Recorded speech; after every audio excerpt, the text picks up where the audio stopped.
You're listening to the Electronic Media Collective Podcast Network. Yeah, it's a mouthful. For more great shows like the one you're about to enjoy, visit electronicmediacollective.com. And now, our feature presentation.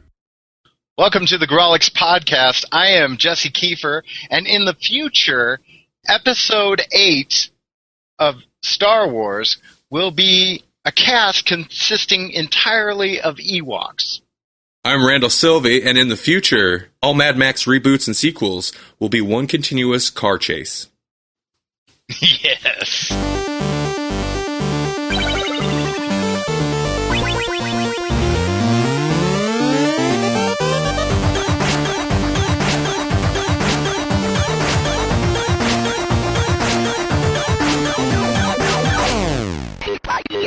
I heard the new one has a 45-minute long car chase.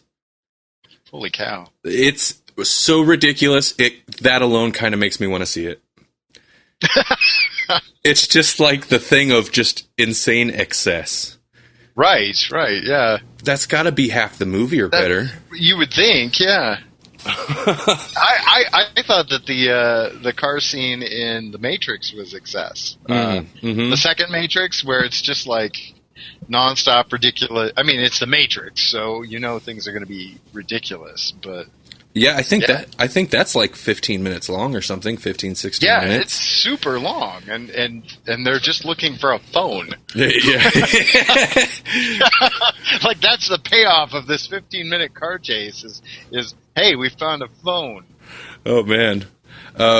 Yeah, 45 minutes. I can't imagine. Like it's got to be exhausting just watching it, you know? But I was conflicted about how I felt about another Mad Max movie, but that fact alone has got me interested. And they claim they opted more often than not to go for practical stunts. I'm sure there's some digital stuff, but you know, that's always exciting too in a world of all CGI everything. Well, an odd connection, Star Wars has also said that they will use more practical effects. Yeah, that's really interesting too. Which I'm glad. It's kind of like music, you know, like music is kind of coming full circle and incorporating more like actual instruments too. Mm-hmm. You know, like you're seeing a real resurgence of like folk music, which is kind of strange. Like Mumford and Sons, they're really, you know, like they really started hitting it big. And they're good. Yeah, totally. They're really, like, yeah, they've got an interesting sound because it does have that folk thing, but it's just really good. It's not like sleepy music, you know? Right, it's not like James Taylor. No offense to James Taylor fans. Yeah. Speaking of Star Wars, to continue our side just for a moment, so, you know, obviously they've cast, like, the original main characters, the original actors from the main characters, and I was that was another thing I was a little conflicted about, because I haven't seen Carrie Fisher lately, but I've seen Mark Hamill. Right. And that dude looks rough. Right. But they posted that picture of him with the beard. I was going to just ask, I was like, have you seen the beard pic? That's what I was going to say. The beard makes all the difference. He looks really good with it. He's like severe. He's like Liam Neeson's the beard. Yeah, it went from kind of and no offense to him, he's getting up there. Like he's got a kind of a haggard face. But the beard, yeah, it does. It makes him look mean.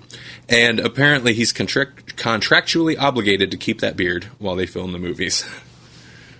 So they know. Awesome. They know.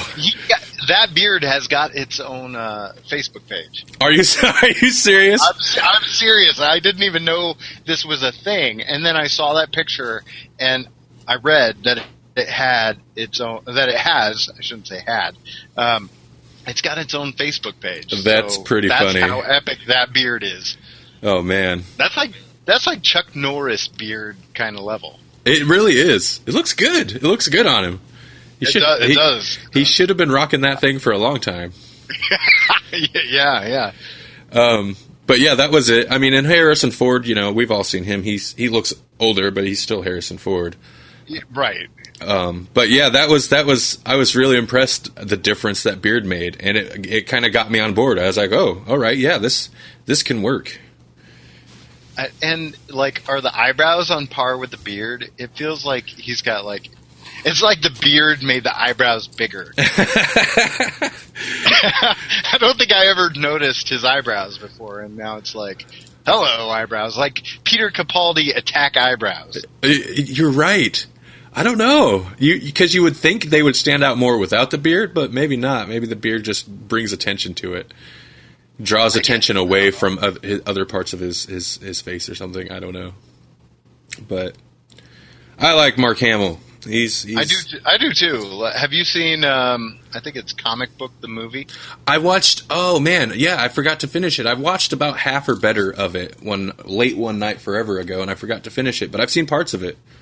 Yeah, it's kind of fun in the mockumentary kind of genre. You know, it's kind of a strange genre, anyways. But yeah, no, I really enjoyed that one because it echoes a lot of my feelings about gritty reboots. Which you know how I feel about reboots. So yeah.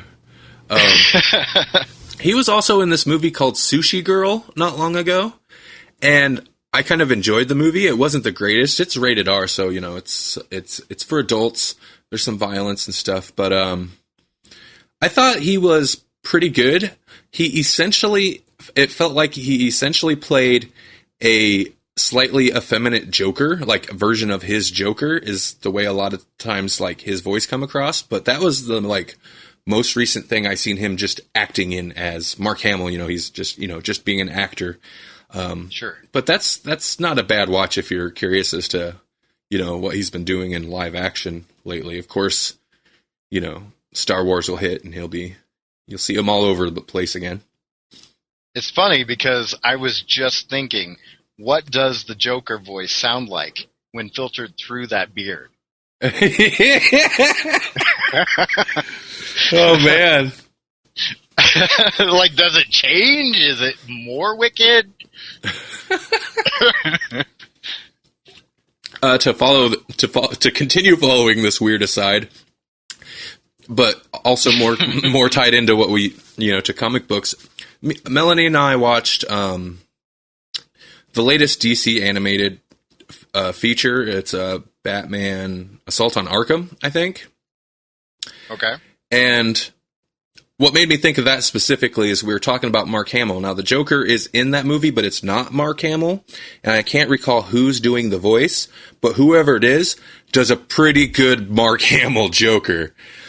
And that's what, like, because, you know, oftentimes, like, they'll cast other people, and you can tell, you know, they're just doing their own Joker. But whoever this guy was definitely doing the Mark Hamill Joker. And I at least appreciated that. On the other hand, the movie was kind of junk. Oh, well, it's like you know, like some people can do a really awesome like voice impersonation, and some people can't. The best example I've got of that is the Back to the Future game. Telltale Games put out Back to the Future as like a 5-part point-and-click adventure kind of thing. Mm-hmm. And the voice actor that they got was so spot on that later on they included Michael J. Fox as the actual as a character in the game. So you had someone else playing Michael J. Fox's character, and then you had Michael J. Fox playing like an ancestor. Oh, that's interesting. It was pretty wild. So. Yeah, I had heard something about that. Yeah, I've heard about that. The guy they got just does a spot on. Oh, it's wicked. Yeah, I mean it's like perfect 1985 Michael J. Fox kind of thing. And did they get Christopher Lloyd back for that? Yeah, okay. They have. That's what I thought. The actual. I believe they have the actual voices for both Doc and maybe Biff. Oh, nice. I shouldn't say for fact, but Christopher Lloyd is definitely the voice actor for Doc. Nice. I wish he would pop up in more things. I do too, because I always like him. Me too. Like, no matter what, he always plays like a character role, like something small, but it's always perfect. The most recent thing I saw him in was the first Piranha 3D that came out a few years ago. Oh, hey. And a lot of people actually seem to enjoy that movie. It wasn't total garbage. I mean, it was supposed to be like a bad horror movie, but I wasn't as, like, there was kind of like an weird hype built up around it that I wasn't totally into, but I enjoyed seeing him. I wish he'd have been in it more, but yeah, I wish he... Well, that was right around the time that, like, 3D kind of came back, where you had My Bloody Valentine in 3D, and then I think Piranha was, like, that next thing. Mm-hmm. Well, and wasn't it, like, James Cameron was all upset when they started doing the gimmicky horror 3D movies, because he's like, oh, it's you're just turning it into a gimmick. And it's like, well, that's what 3D always was. In fact, didn't James Cameron direct, like, the original Piranha? Like back in the 80s? That I don't know. Okay. Well, suddenly... it wouldn't surprise me, but... It seems like he had some tie to that even made it more hypocritical for him to, like, bash on it, but... Suddenly I'm very worried that I'm incorrect. But, oh well, we don't have enough listeners to give us a... I'm assuming you know better on this one than I do. I haven't seen either Piranha. I'm aware of both, but I haven't seen either one of them. Yeah, yeah. That's all right. You're not missing too much.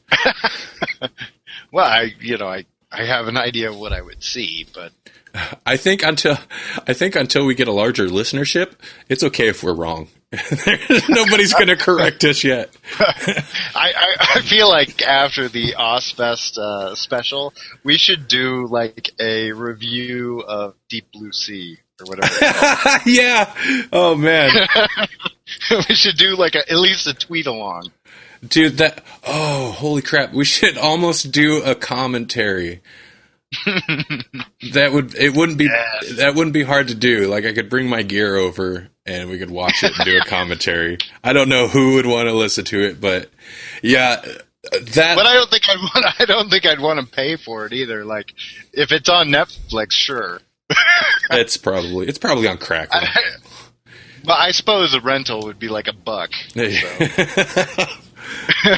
Oh man, it's got Samuel L. Jackson.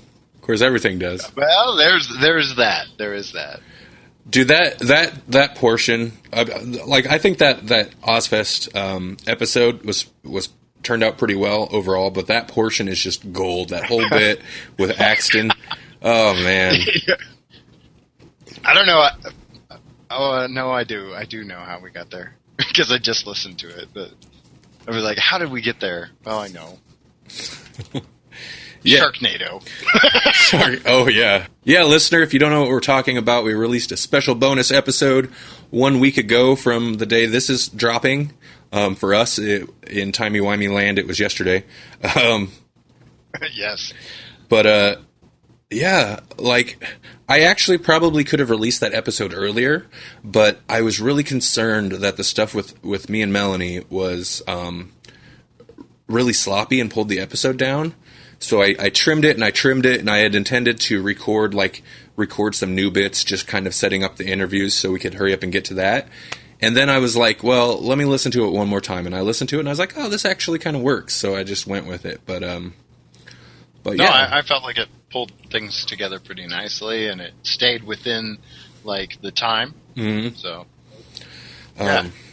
Speaking of time, I suppose we should get to what we're going to get to. Yeah, probably.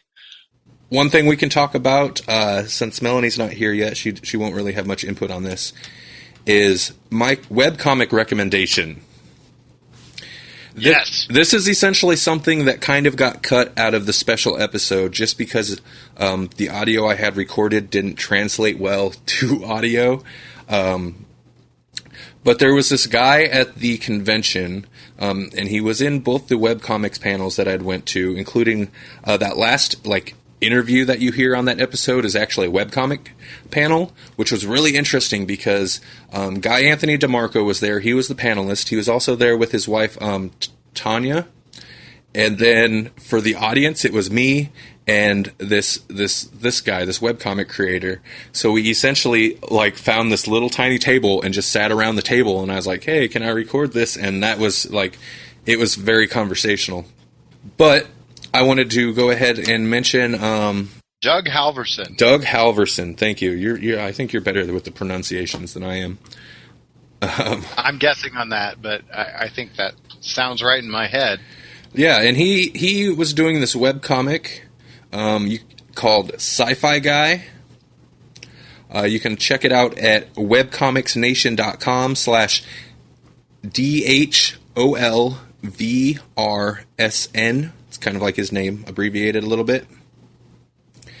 And this is a really interesting webcomic. I believe he kind of stopped doing it for a bit. It kind of feels like he's looking for an excuse to pick it back up, so it'd be cool if this could find its intended audience. Jesse, you said he kind of gave you a rundown of the premise. So you might... Like, I've seen a lot of the artwork, but I didn't get a good feel for what the actual premise was. Do you think you know enough about it to give a very short synopsis? It's funny because when you said Webcomic Nation, I used to host my webcomic on Webcomic Nation, and I was curious if it was still up, and it is. So that's excellent. The rundown is that it's kind of like your 70s style comic, but then we're pulling in all these futuristic elements. Like if you go into the website, you're going to notice that it's kind of done in that Dynamax kind of format where it's, like we're used to seeing things Xeroxed. So the hues that you're going to see on those first pages are going to be with that blue line work that some of us would have grown up with or would remember, if you went to school in the late 70s, early 80s, that the Dynamax was kind of still being used a lot. Like looking at the style, it reminds me of kind of an Archie comics kind of feel, but really hitting that 70s, not that 70s that feel, and then also like the thing that I really appreciate about this comic is that it nails into not only the 70s feel, but the 70s feel of what the future is like. Oh, yeah, for sure. The 70s feel of sci-fi, which is very cool. Mm-hmm. Very cool. Yeah, I have that kind of fascination with, like, what the future, how the future was depicted from past decades. And the 70s is one of my favorite versions of the future. One thing with this strip is the artwork is excellent. Like he nails the look of that time period perfectly. The way the characters are drawn, and then also like the amount of detail per page is pretty incredible, because there's just a ton of references, but like the backgrounds are just full of all kinds of things that are frankly kind of like before my time. But from what I understand, like if you would fall into that niche where you're slightly older than myself, and you were keyed into, not only just kind of general pop culture during the late 70s into the 80s, but particularly computer culture, if that's a thing. I don't know if that's something people say. Oh, yeah. Especially back then, like when the internet first hit and we're basically talking about bulletin board systems, you saw a lot of like, what's it called? ANSI style graphicking, where you were basically making graphics out of letters or symbols that you had on your keyboard that you could create. And so if you go all the way back to the very beginning of this strip, you'll actually get a title page that is basically set up in Dynamax ANSI style. Yeah. Like this guy, I mean, he was obviously into that kind of stuff, and he nails it. And there's so many references almost per page of this strip to that. It was kind of interesting during that panel when him and Guy Anthony DeMarco were talking. Guy was apparently a computer guy as well back then, and they kind of got into, like, they ended up in this back and forth about just technology at the time, and they started talking, and it was just all over my head. They were talking about computers, like computer systems I'd never heard of. Before personal computer stuff, they were talking about early networking, and I was like blown away because I didn't know what it was. It was, I'm somewhat computer savvy nowadays, but everything they were saying was Greek to me. Or geek to me, I guess. But yeah, I mean, if that is your kind of time frame of, you grew up during that period, there's going to be a ton in this Sci-Fi guy. And the title at the top of the page is Tube Punk, but the actual strip, I believe, is called Sci-Fi Guy. Tube Punk might actually be his creator. Yeah, that could be. If he has more than one comic. Yeah, actually, I think because he did some work on some indie comics back in that time period, and I think he's got some reprints posted on like his creator. You can get to on that website if you click his name. There's some reprints of some of his work from the 70s. But this strip itself is only from a few years ago. He worked on, I believe, 2009 or 10 to 2011 or something, and it's part of an overarching plot. So hopefully this can find the audience, and if it does, you need to barrage him so he has a reason to pick it up again, because it is part of this long plot, and he talked a bit about like the end game. Like there's definitely a point which it would be completed. So I'm looking at the website. Right below that Tube Punk icon, you've got a number of different links, and then a pull-down menu where you can select a comic. And he also has a comic called Interstellar Overdrive, which is very into that kind of style as well. Mm-hmm. So definitely check that out as well. Yep, there we go. I definitely wanted to give him a shout out because he's a fantastic artist, and the pages look great. He just really nails that style. So there you go, Sci-Fi Guy. Check it out, especially if that sounds like your kind of thing. I mean, it's 70s sci-fi, it doesn't get much cooler than that. True. Star Wars showed up in the 70s, so there you go. No-brainer right there, I think. Connected dots. Yep. That's what we do here. So my webcomic this week is going to be Vinnie the Vampire, and you can find it at vinniethevampire.com, which is very convenient. Mm-hmm. It's done by Tim Green, and it's a fun comic.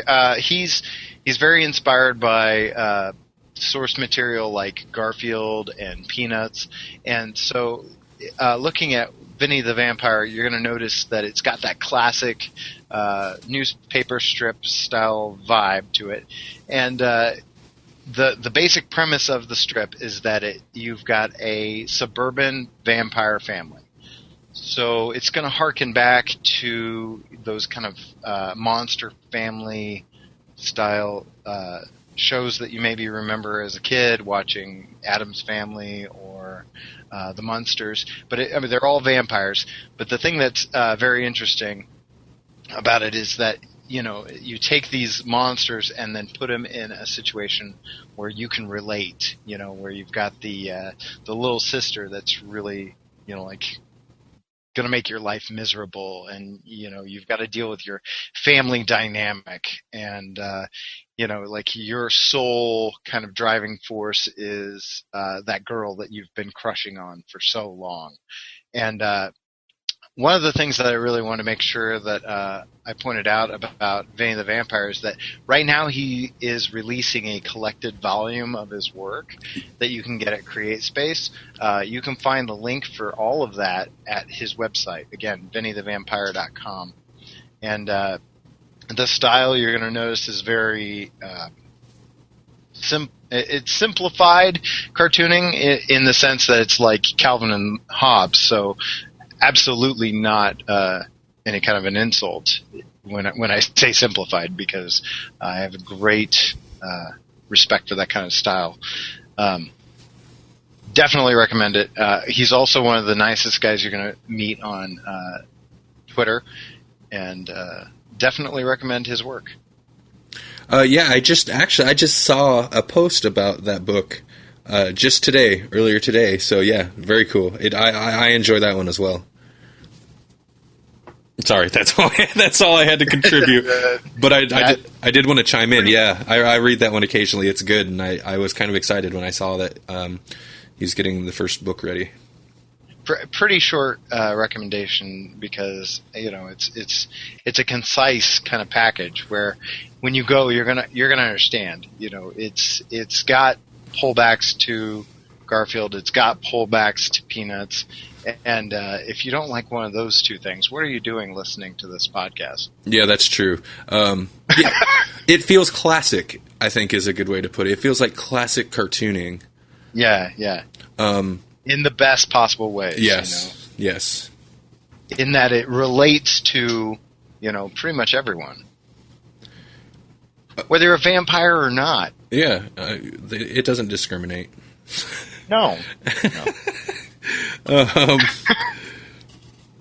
One thing, okay, this is another aside, and it's a little in-house, but so last month, or the last month, episode 6 I was putting together, and there's that bit where it was just after your webcomic recommendation of Lunar Baboon, and Melanie's like, I want a sandwich, and then we just kind of went on this random tangent. Speaking of Garfield, we talked about that a little bit. Oh, we did. This is going to be a thing where we talk about Garfield in every episode now. I decided anytime the conversation goes on a random tangent like that, I think the segment will be called either I Want a Sandwich or It's All Pizza. It's All Pizza. I like It's All Pizza. Perfect, yeah. So anytime we get off on a tangent, we're just going to be like, oh, it's all pizza.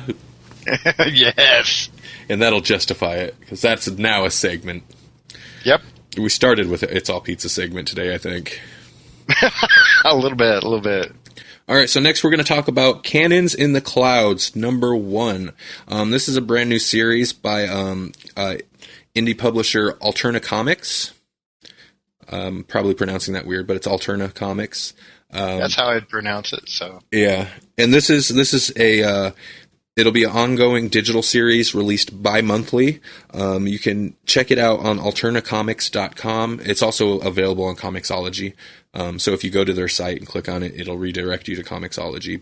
This is a new series. It's written by Daniel Woolley and Anne Gresham. The art is by Jorge Donis. Colors by Christian Swan. Lettering by Peter Samedi. I actually have kind of a synopsis here. Should I read that, or? Yeah. Okay. That'll give us a launching point.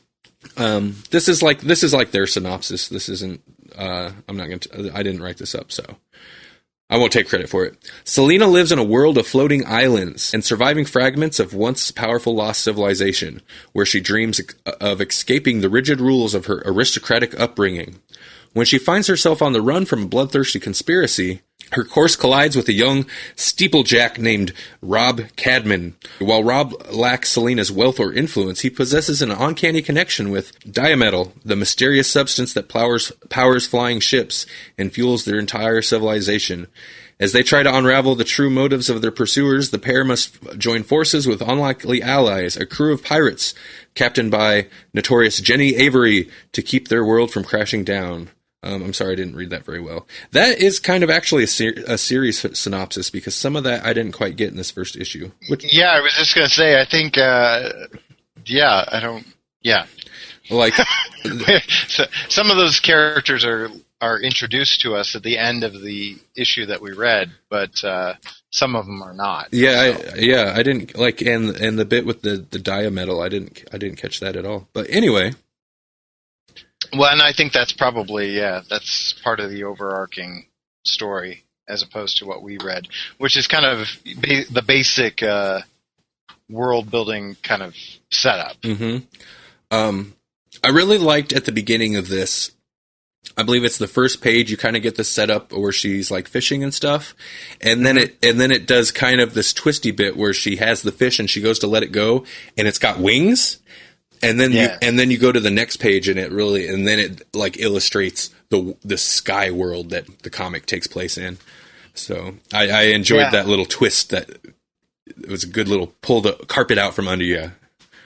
And the world is it's a very interesting setting. You know, from there on, you kind of get little snippets that, you know, there's kind of a mythology that's at play here that we're not necessarily going to get all of in the first issue.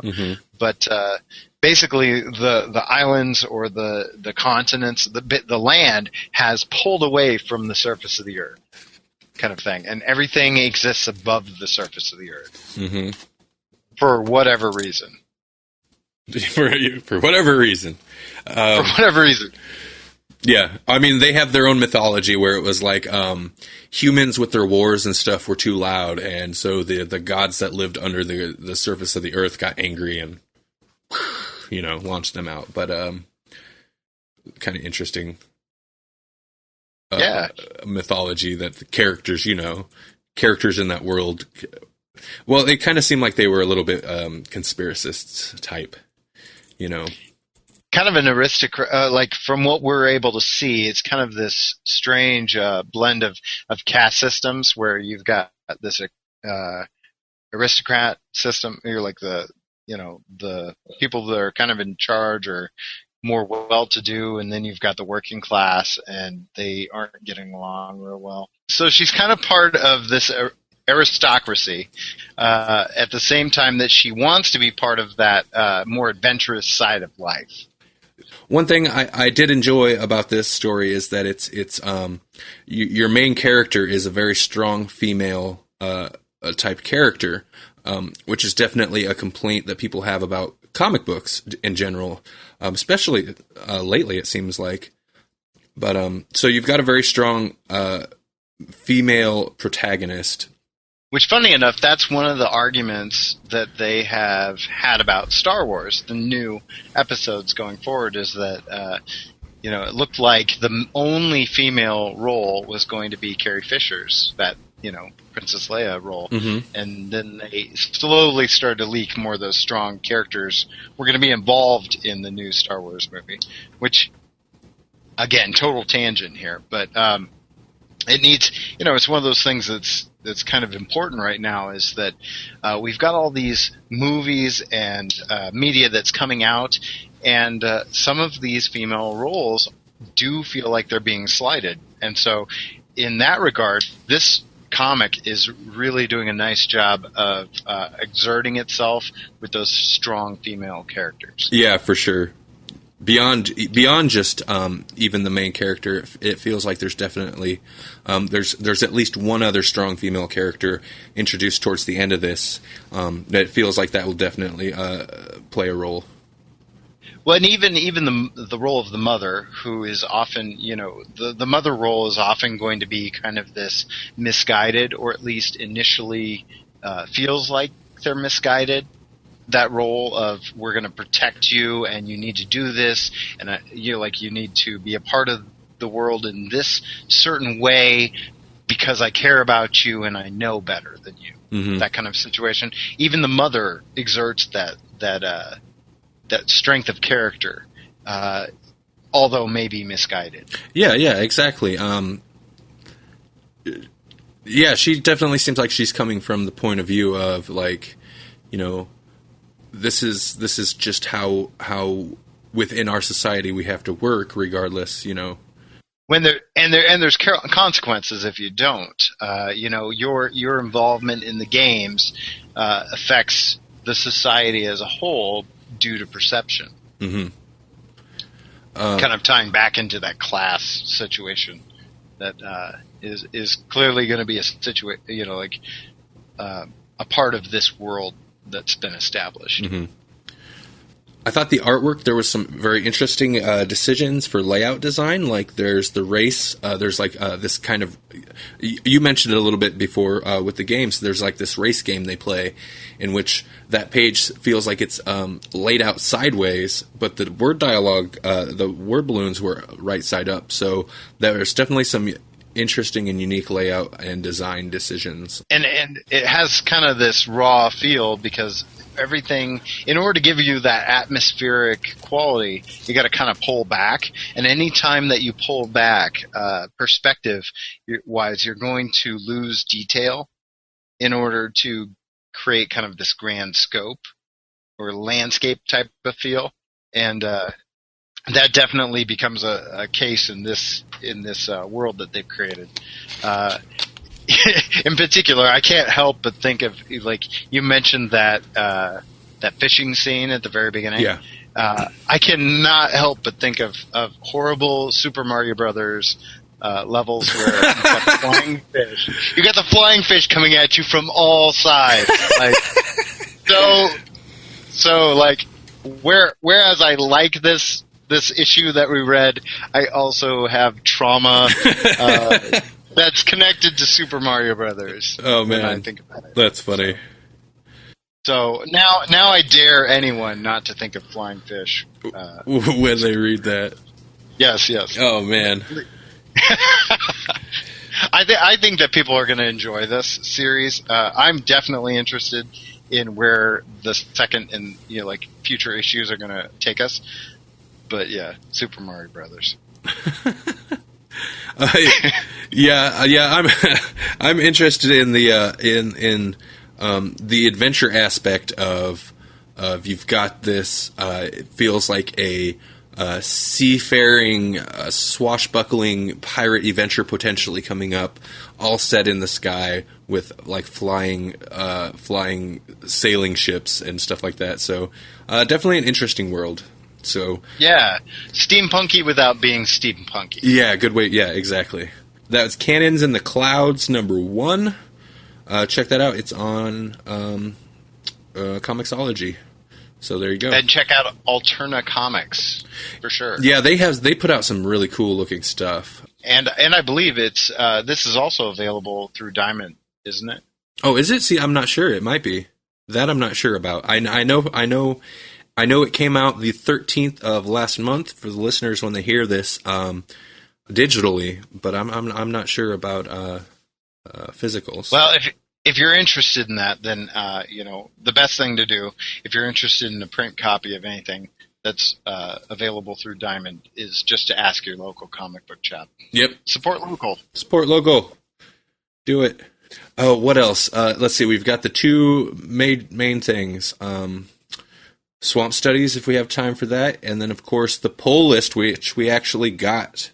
We finally got to it. It was what'd you say? It was your Mount Everest. Oh man, it was my Mount Everest. Do we want to go into that? Yeah, well, sure. Let's go ahead and go into that. So yeah, Duncan the Wonder Dog, which we initially were going to do last month, but it just didn't work out. So it almost just seemed like it wasn't going to work out this month too. Right. Basically, because of the formats, like in an effort to kind of be economic and get it for a little bit cheaper, I was looking to go ahead and get it on. Was it mydigitalcomics.com? Is one of the vendors that in doing like just a random Google search on it, I came up with this article that said that they were offering Duncan the Wonder Dog digitally, DRM free, on mydigitalcomics.com. And so I tried to go ahead and order it that way, and that did not pan out well. So yeah, man, it still hasn't been resolved. Oh crap! In that I haven't received any kind of feedback back from the parent company as well as the primary company. So if you're thinking about using digitalcomics.com, I would definitely see if you can shoot them an email first, because I have not received any contact from them. I have, however, been charged 3 times for Duncan the Wonder Dog, and I am actively seeking to get that issue resolved. So, by the time that was all said and done, I could have just ordered the book, which I'm kind of wishing I would have done, because reading it, it's very beautifully put together, and I wouldn't mind having a physical copy of it. After being charged the $30 I would have paid for it anyways. Yeah, and not ever receiving a digital copy at all. Yeah, never did receive download, which is kind of the whole point of going through this distributor. But yeah. So long story short, things didn't work out well in terms of trying to get a copy to review. I did eventually come across a copy, so they're out there. And if you want to read, it's available free and online, and so you can read it. The reason I was going to go with the digital download was that it made it a little bit easier. If you have a high resolution screen and you go to the site where you can read it for free, for me it would show multiple pages at a time. It would show like 4 pages, and I'd have to zoom in on my browser in order to be able to read it. Mm-hmm. And so I was looking for a little bit easier way to read it, either on my screen or on an iPad, like through a PDF reader of some sort, or a CBR. And so that's why I was going to go that route, was that they offered CBR as a format, which, there's lots of different readers for that. Yeah, that's definitely my preferred format when reading digital comics. Speaking of which, just kind of a pro tip before we get really rolling into the review or the recommendation. A app that I've really been enjoying is called Comic Zeal. If you're an iOS user, if you're an iPad user, Comic Zeal does a really nice job of turning both PDFs and CBRs/CBZs. Like this is all kind of geeky format, file format kind of stuff. But if you have Comic Zeal, that's a really kind of nice app. It'll take all those and throw it into the reader, including the PDFs, which in the past, if I've had to read a PDF, I've had to go with kind of a generic PDF reader, which isn't always the best way to read a comic. No, certainly not. I sent you a message the other day asking what you used, and the reason was on the desktop, and actually on my Android too, I use Comic Rack, which I really like it when reading like CBRs and stuff like that. And CBZs, but I don't believe it does. It has PDF support. However, no, it doesn't. Yeah, it doesn't. However, that's actually what I use on my PC as well, is Comic Rack, and I've liked it. There's just certain things that it hasn't worked on for me. Well, I discovered a way around it. There is this little program. I can't remember what it's called offhand. I will link to it in the show notes. But there's this program that all you do is you download it, and it seems pretty legit. I pulled it off of the Comic Rack site itself, but you just download it and install it, and then the next time you open up Comic Rack, it knows that program's there. You don't even have to do anything inside of Comic Rack, and it gives Comic Rack the ability to read PDFs. So that's very cool. It's like Ghost Reader or something like that. I can't remember what it is. That might not be it. Okay. But yeah, it's. Sorry, go ahead. And I think I've heard of that, and it's really useful for also creating PDFs as well. Oh yeah, nice. Okay. Yeah, I was really impressed. All you do is you install that program, and then the next time you start up Comic Rack, you don't have to do anything. It automatically will find that program and gives Comic Rack the ability to open those files. So. Nice. Which a lot of digital comics, like there's kind of, a lot of them. It's a little bit easier for them to develop a PDF than it is to just go ahead and put it into CBR. Mm-hmm. One last thing on the file format, because God knows that's such an interesting topic, but. Did you know CBRs and CBZs are basically just zip files renamed? I did know that, or at least I thought that's what the case was with CBZs. Yeah, CBZs are WinZip files, and if you want to create one, all you do is put pictures in a folder. Of course, you got to have them named so that they're in order if they're pages, and then you zip that thing up and rename the extension CBZ, and you're good to go. And a CBR is just a RAR file. But, I didn't know that. Same thing, where you just name it as CBR? Yep, you just name it. Yeah, you just use WinRAR or whatever and zip the folder up and rename the folder, and it's boom, you got yourself a CBR. It's freaking crazy to me. Huh. But I like that concept of almost like retrofitting an already established technology to do something else. You know what I mean? Right. Yeah. Kind of like, I don't know, GIFs is probably a bad example, but it's like, GIFs getting their resurgence now. Oh, yeah, for sure. We've had GIFs forever, but now, like animated GIFs have gotten their whole new heyday on BuzzFeed and Tumblr and everything. Which is kind of the same, but not. Oh yeah, you're right. I'm familiar with Tumblr, obviously. BuzzFeed I've come across occasionally when somebody will post a link, but now that you mention it, it's usually a link that contains a whole bunch of GIFs. So that makes sense. Yeah. Like there was kind of a cool one going around that had all these classic comic book covers that somebody went and kind of just did a little animation to add some motion to, and there's some pretty cool ones. I think I posted it. I think I tweeted it out on the Grawlix account. Speaking of which, there's all sorts of awesome things happening on the Grawlix Facebook page and Twitter page and Google Plus page. Do we have a Tumblr too? We do have a Tumblr. Man, we're everywhere. We are everywhere. In fact, if you go to twitter.com, facebook.com, youtube.com, or Google Plus, all you have to do is throw a Grawlix Podcast after that. Or on Google Plus, I think it's plus Grawlix Podcast.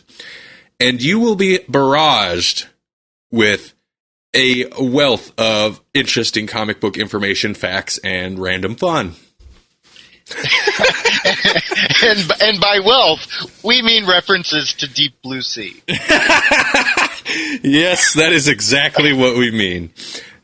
Or LL Cool J. It is all LL Cool J, all super smart sharks all the time. we got LL Cool J gifts. We got LL Cool J. You know what I want to find now? I want to find an animated GIF. And this is kind of sad. I'm going to bring it down a notch. Okay. Okay, so Toys, which stars Robin Williams, which we haven't talked about that. But, no, we haven't, yeah. LL Cool J is in that, and one of my favorite scenes in that is that, like, he's like this military guy, and he does ridiculous camouflage. And one of my favorite scenes is where he is a couch. And he just, like, comes out of the couch. It's one of my favorite. I think that would make a great animated GIF. I'm just saying. Yeah, GIF people, get on that. Come on. LL Cool J is a couch. Come on, Tumblers. Yeah, no, we do have a Tumblr, and actually it's tumblr.grawlixpodcast.com because I'm a weirdo, and I think we might have talked about this already, but I'm not sure. But as opposed to the Grawlix Podcast coming before .tumblr, but I thought I was so smart and so special that day. I was like, hey, I can do a custom domain on our Tumblr blog. What should I call it? And I'll be like, oh, it could be tumblr.grawlixpodcast.com. And then I realized all I did was switch Tumblr from after Grawlix Podcast to before, and I was a little sad. Oh, well. Yeah. Oh, well. It's a thing. Whatever gets us to the things. Yeah, yep, exactly. We get some, there's usually people that'll, what do they call it, reblog our episodes and stuff, because I'll post the episodes and stuff over there, too. Usually not the day that they go on the main website, but eventually they wind up on the Tumblr, and there's people that listen to it over there. So, hello, Tumblr people. I appreciate that. Well, I tend to re-listen to the episodes we've recorded on Stitcher. Oh, do you? I do. Oh, nice. I don't know why, but it just is kind of a nice, like mobile platform. Mm-hmm. Yes. Probably because I do a lot of listening on my phone lately. I don't know why. Yeah, Stitcher seems like the best option for listening to podcasts on your phone. Yeah. I've definitely been, anytime I'm using my phone for that, I'll go Stitcher.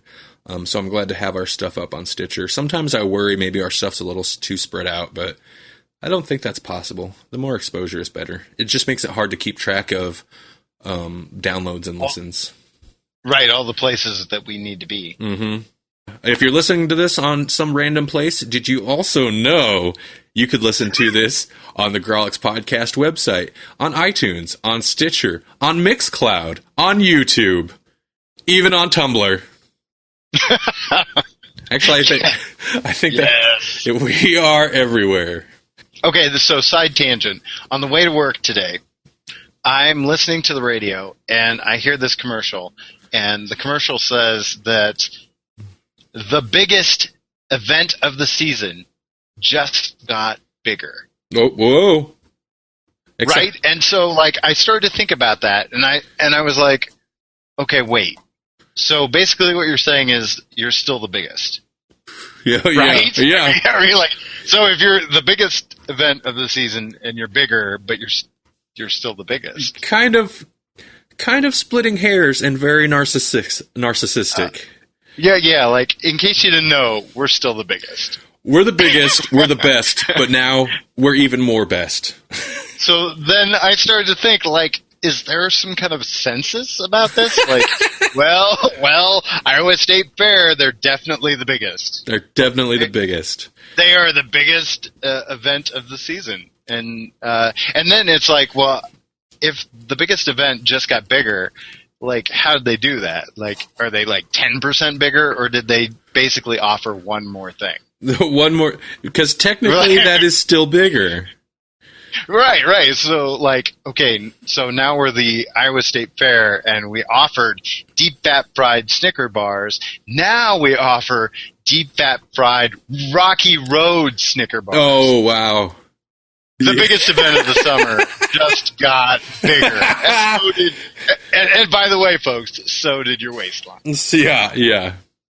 Just and mine too. Do they offer? They do that? I guess places. They deep fat fried the Snickers. I don't know about the Rocky Road. That sounds. I do love me some Rocky Road, so I don't know about that. I don't know how I feel about deep fat fried candy bars. They do deep fat fried butter. So I've heard of that. That sounds like the most unhealthy thing in the world. And it probably is. Wow.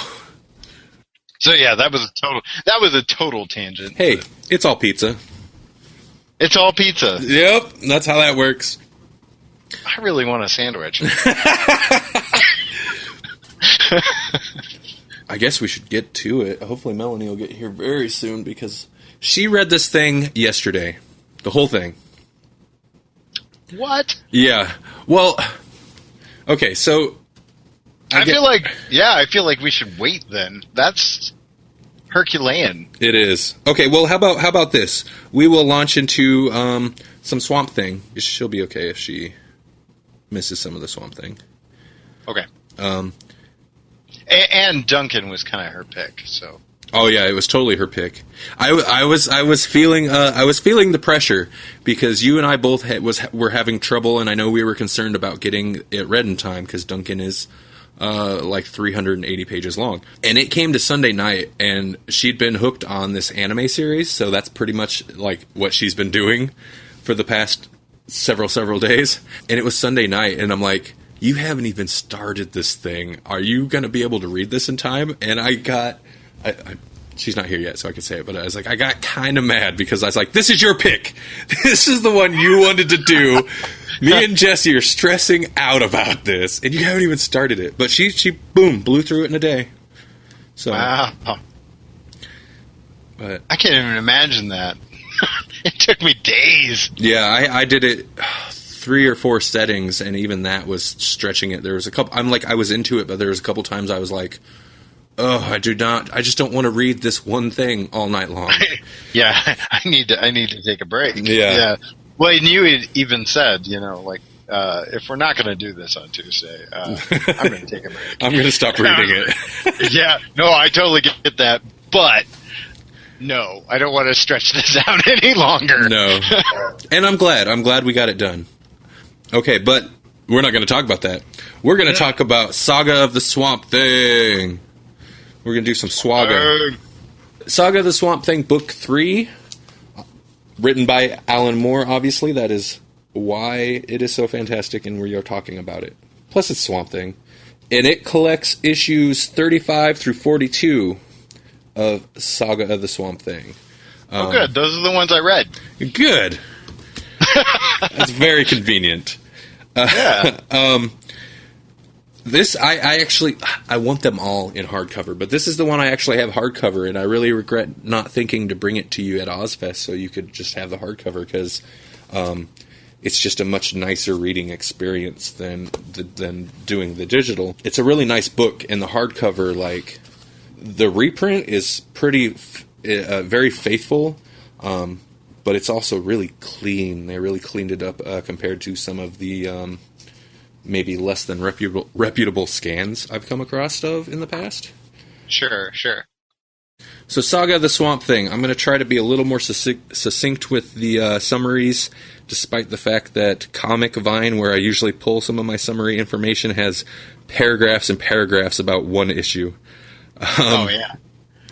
Well, I mean, there's a lot of social issues, particularly in this book. Yeah. So the first, I want to say the first maybe 3 issues is called, the storyline's called the Nuke Face Papers. Oh, yeah.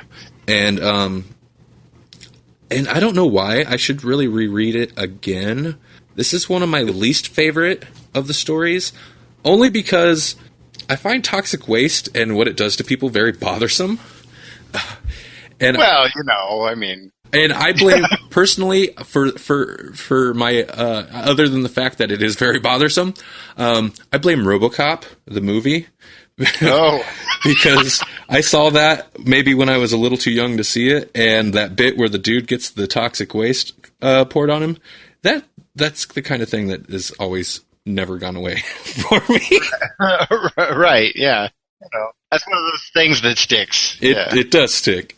But anyway, Saga of the Swamp Thing. We'll start talking about number 35. This begins the Nuke Face Papers, and basically we come across this guy called Nuke Face. You can refer to him as Nuke Face. I'm just winging it here, so if you ever want to jump in, that's fine. He's kind of like wandering. I don't know. He feels like some kind of a zombie, but not. Like, he's alive, but not in the way that we think he's alive. Yeah, he kind of lives on toxic waste, and he drinks it. And our introduction to him, and it's really well done, is this: he's sitting around with this kind of hobo guy out in the forest, and they're kind of exchanging stories, which is fine, but then it gets really bothersome when he gives this hobo guy, he's like, type of, here, take a swig of this type thing, and the hobo guy does, and it's toxic waste, so that does not bode well for the hobo guy. Things do not go well for him.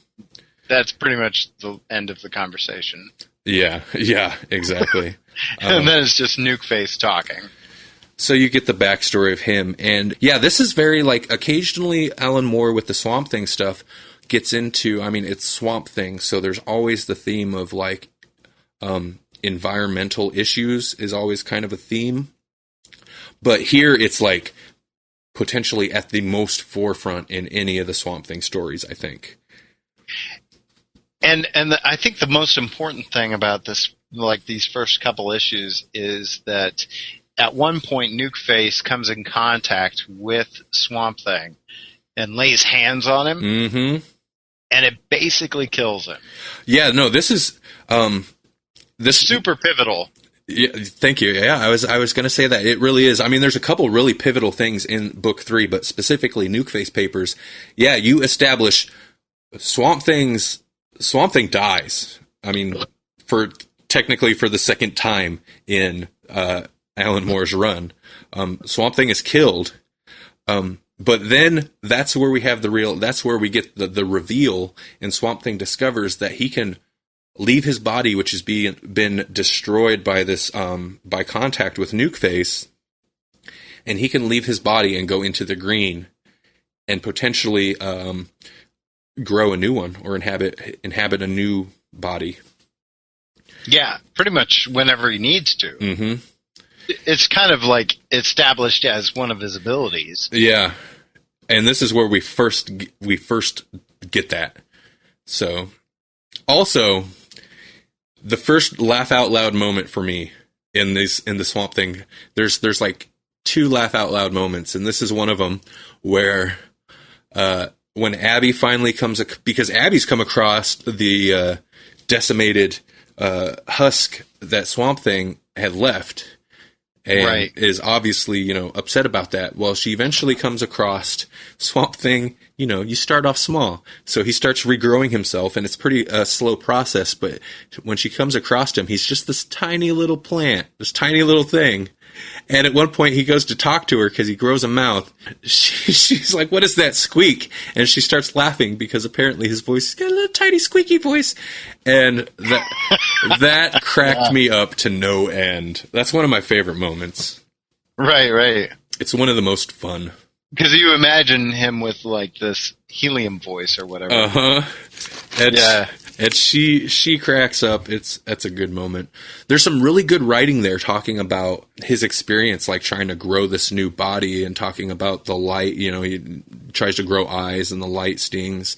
And then even Abby's trying to take care of him, but she'll pour the water on too hard or use some type of chemical or fertilizer that he doesn't like. It hurts him. So there's just some interesting inner monologue that Swamp Thing has during this experience of growing a new body for the first time. Well, the interesting thing, one of the interesting things about the art style for these first couple of issues is that, like with Nuke paper, there is this newspaper kind of collage thing that they do in an awful lot of the panels. And I think it's the end of the first issue where you basically, you've established who Nukeface is, and he's just surrounded by newsprint text. Yeah. And I thought that was a very interesting way to kind of frame this villain, if you want to call him a villain. He's kind of a villain. He's kind of a victim. It's interesting. That's another case of it's not. I mean, there are a lot of just straight up villain, evil, bad guys throughout the Alan Moore run, but he's one of. But he also does touch on the bad guys that are kind of misunderstood, or it's just they're bad through circumstance, and that's definitely the case here, where he's not. I don't think he's an inherently bad guy. He's just kind of in a bad way, and there's nothing that can be done about it. Right, and it's kind of like he blacks out for periods of time where he doesn't have enough energy, or he doesn't have enough nuclear waste, or whatever it is. Yeah, he thrives on it. Yeah, exactly. I turned to that last page, and it's interesting because it's got him standing there, arms out, and big portion of the page is just like a collage of newspaper clippings, and they're all like, one says cruel cover-up on job poisons, and they're all like, hazardous waste type, articles. So it's very a lot of commentary here. Oh, okay. So then issue 37. Sorry. This one's this is the one where Swamp Thing starts regrowing his body, but this one's super notable also because other than that, this is the introduction, first appearance of Constantine. Is this issue? So Constantine, the first appearance is Swamp Thing number 37. And so he was created by Alan Moore then, and you start to get tie-ins to this other more overarching storyline. I really like how Alan Moore writes Constantine. I find I really like the Constantine character in the Swamp Thing books. I find when he's written sometimes by other authors, particularly in newer series that I've read, because there has been I don't know if it's still going, but there's been a new 52 Constantine book, and he's a regular in Justice League Dark. I find they write him really cliche. Sure, yeah. He even showed up in the crossover between Masters of the Universe and DC Comics. Oh, really? He's one of those characters that can kind of like fully grasp what's going on here when you have things like Skeletor using magic and Evelyn using magic and pulling from the DCU. Mm-hmm. So yeah, like the way that Constantine is written, it does vary quite a bit from what we're going to see in Alan Moore's run. He's just a little more like he's a little more surface and a lot more bristly. Mm-hmm. Whereas when we get him in Alan Moore, he's a lot deeper and maybe more apathetic. Yeah, that's true. He is. Other versions of Constantine kind of tie into. I mean, it's still kind of the same character, but like you said, he tends to be written a lot more surface.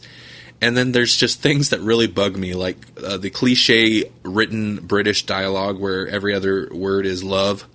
Hey, love. Oh. You know, that kind of thing. They really throw the Cockney on heavy. Uh-huh. And Alan Moore doesn't do that. And I mean, there's the accent is there so that you know, but it's not. Right. It just feels cliche when it's so overdone like that. But that's kind of, I guess, not really a totally valid gripe and not relevant to this. I'm just saying. I like Constantine in this book quite a bit, and that's the introduction of him, so very notable. And I wonder how that TV show is going to do. I like what I'm seeing of it, and that's really the most attention I've given to it. Mm-hmm. Is just kind of still shots that I've seen on the internet. And the principal actor that they've chosen looks the part, probably more than anybody previous. Wait, what? Who are you talking about? Well, I hesitate to even say. We all know. We know who you're talking about. Yeah. So, without actually saying, let's just move on. Let's move on. Yeah, so no, we get with Constantine, the introduction of Constantine, we also get this introduction of this other kind of strange evil force. I'm not sure really what to say about it other than the creature with the head backwards and his hand sewed into his stomach or something, or back. Uh-huh. Right, yeah. Really weird and really creepy. So, like, that plays in? Yeah, there's a force behind that I believe plays into later issues. Because here they have Constantine was with this lady, and then he leaves, and she's drawing this really creepy creature, and I don't remember if she said where the inspiration... Like, I think she pulled it from a nightmare she had or something. But eventually she draws this creepy creature, which is like a boy with his head turned backwards and his hand sewed into his back, and it ends up materializing in her apartment, and and she goes out the window. So then that's a weird thing to find in your closet / bathroom, whatever door she opened. Yeah, you're right. She does. She just opens the door. Oh God, he was in the closet. That's even creepier. Yeah, I'm looking at it now. I forgot how creepy that was. But you also get these couple other characters. There's this nun lady, and the lady that Constantine was talking to in the club when he first comes in. They all come back. They all come back at some point. I can't recall when. Kind of throughout, like they mention it, and like you see little snippets of them. Mm-hmm. Melanie's here. Yay! Hello. I'm having bad trouble with batteries. Oh, I'm having bad troubles with tires. Yeah, I know. I said that we needed AA and you needed AAA. Get it? AAA. Oh, I get it. Yeah, we were just talking about Swamp Thing. We haven't talked about Duncan yet. Okay. And Constantine is like, hey, you need to go to Rosewood. Constantine, in his kind of douchey Constantine way, almost plays mentor a little bit to Swamp Thing, in like, I know the kind of stuff you can do, so I'm going to lead you into situations where you have to learn how to hone your powers, is kind of what it breaks down to. Yeah. And this is where you start to get, moving out of like the nuke face setup, you start to get almost a series of one-shots in which it's like Swamp Thing and this monster, Swamp Thing and random monster story. And I did enjoy those quite a bit. The first one you get apparently is a touch on these vampire creatures, who at this point are like fishy vampire creatures. When they must have existed before the Alan Moore run too. Yeah, I think so. Because they reference, him, Swamp Thing, being involved in the city itself being flooded out. Like he took care of it, but not completely. Like he thought, if I flood the town, that'll take care of it. That'll take care of it. Yeah, no, that just makes it easier for us. Yeah, and we were in the like refrigerator. Yeah. Yeah. We're in the meat cooler. You didn't get us. Sucker. You missed a spot. There's some really awesome and gruesome imagery and moments with these fish vampire creatures, whatever they are. Yeah. The Queen Lady, the whole thing with her. Reminds me of Slither. And then the little... Yeah. Oh, yeah, definitely. And then the little kids, the one little kid gets taken.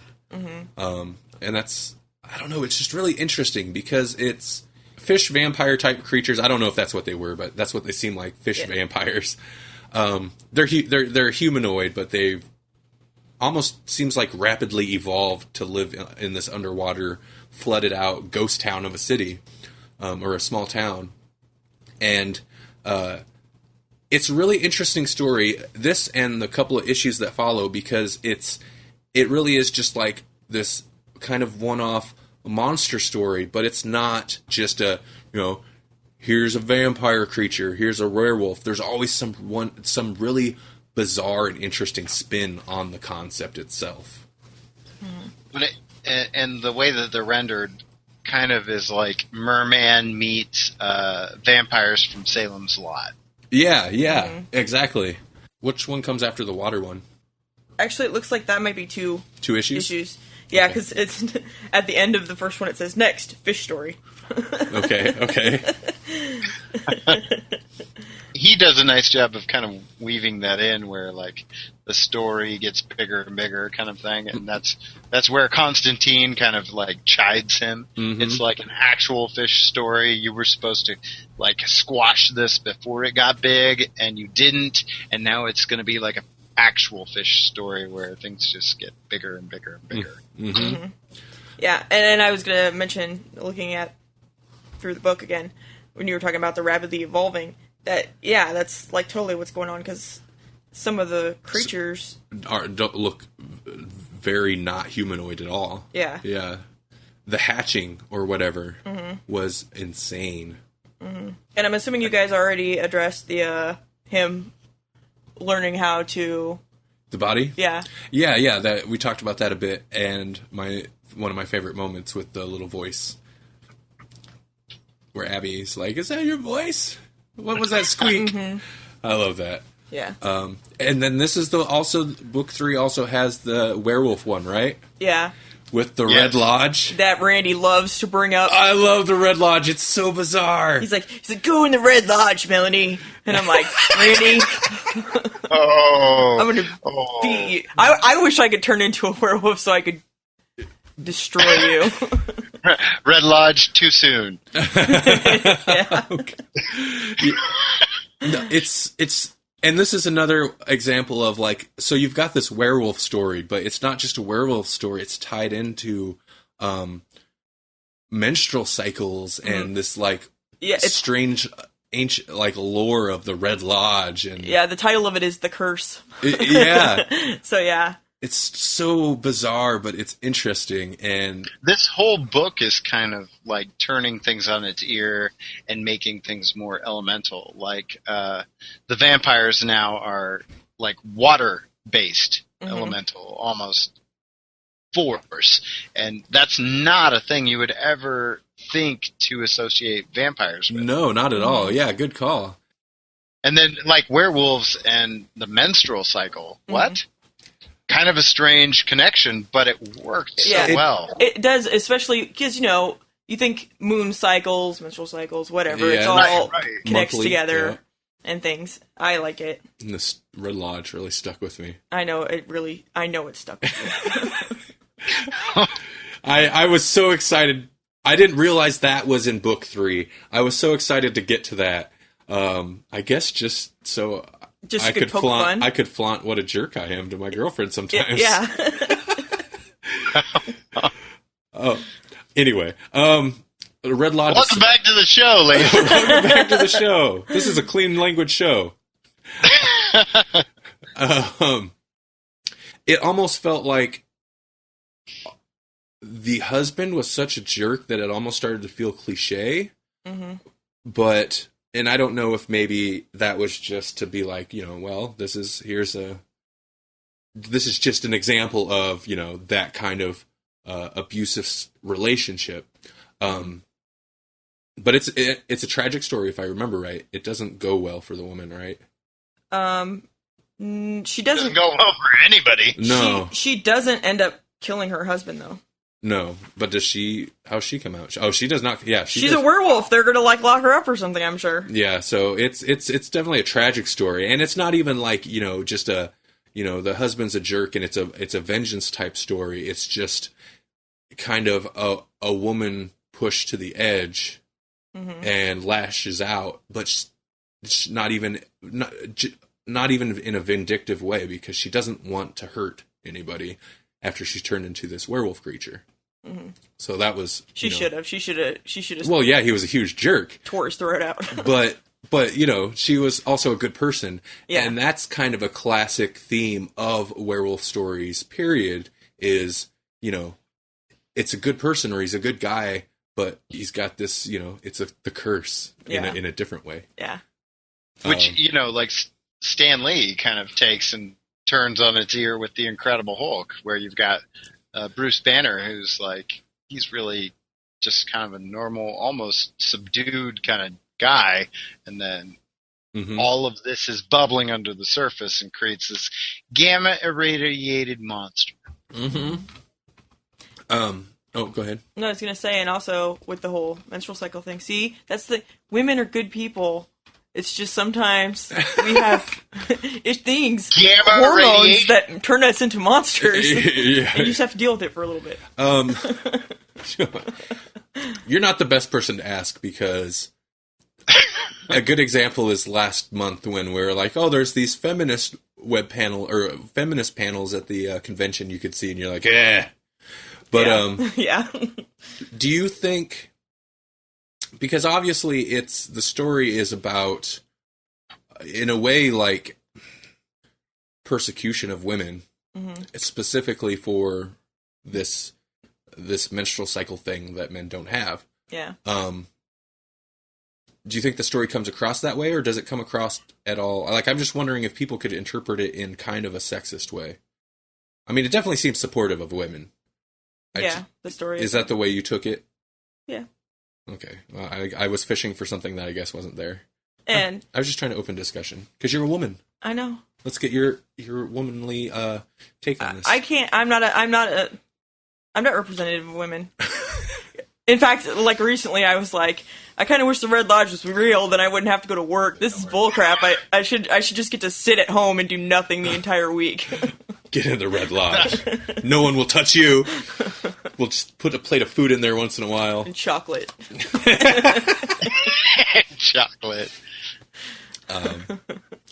So, yeah. Next is the plantation zombies. Oh, yeah.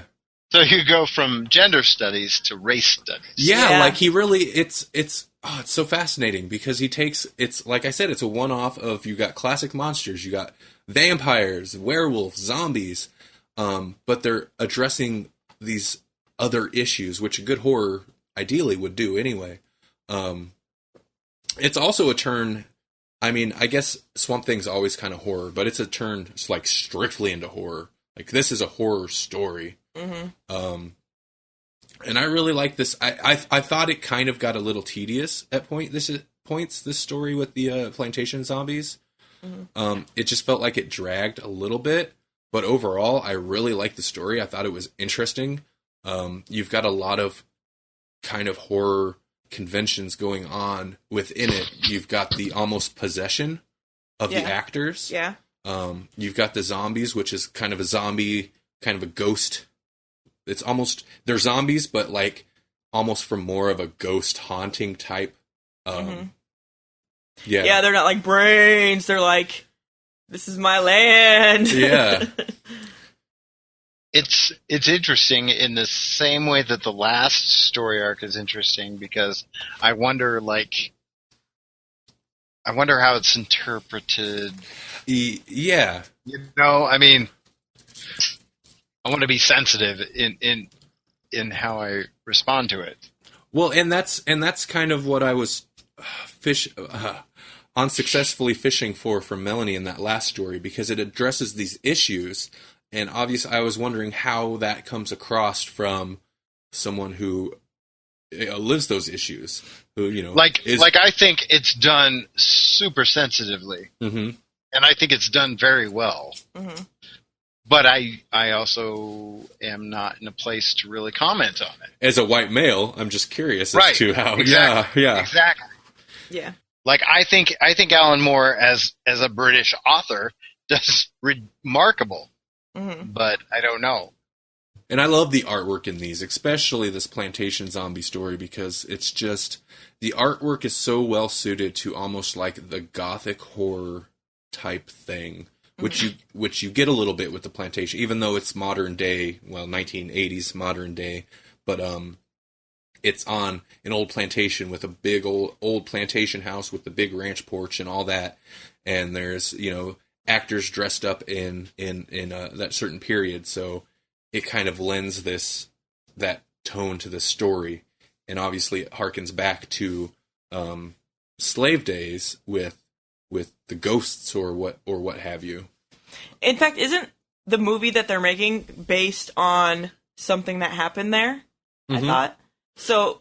It's really they're just recreating. Yeah. The history, and it brings up. Mm-hmm. And that kind of ties into like one of my favorite setups for a good horror movie, where you've got the film crew there, so it's almost instantly meta in a way, because they're shooting this movie that's based on this thing that happened. And in this story, that kind of, they're there shooting this movie based on this story, which, as we come to find out, is kind of the ghosts of this event is kind of drudged things up. Yes. Mm-hmm. Is that the last? And that's the last story in this book. Yeah, that's where it kind of ends. Yeah. I believe. Did we get into anything that has to do with there's this man and his wife that comes across Nukeface? Was that in the earlier issues? This woman comes across Nukeface in the forest. Oh yes, yeah, that's part of the Nukeface thing, and we we didn't really delve into that because it was sort of subplot. Yeah. Okay, yeah. I was very curious about that. That was some tragic stuff in there.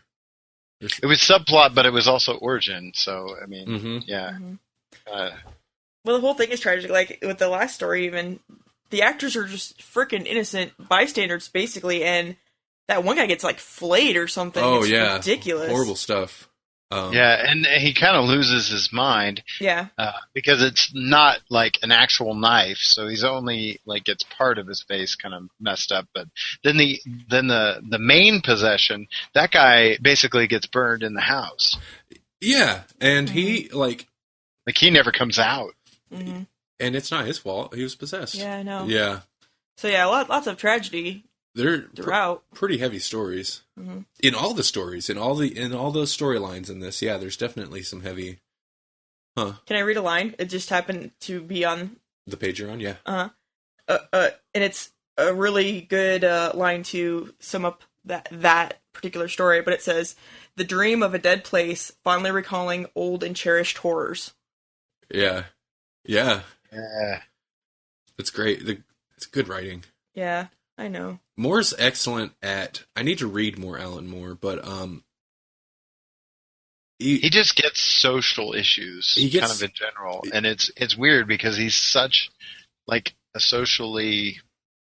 he's socially reclusive, he's socially kind of abrasive, and yet when he writes it, he gets it. Oh yeah, for sure. Mm-hmm. And he can interpret it into in interesting ways into these stories. And he can take these genre stories and inject them with that. Yeah. Mm-hmm. Okay, one more thing to note.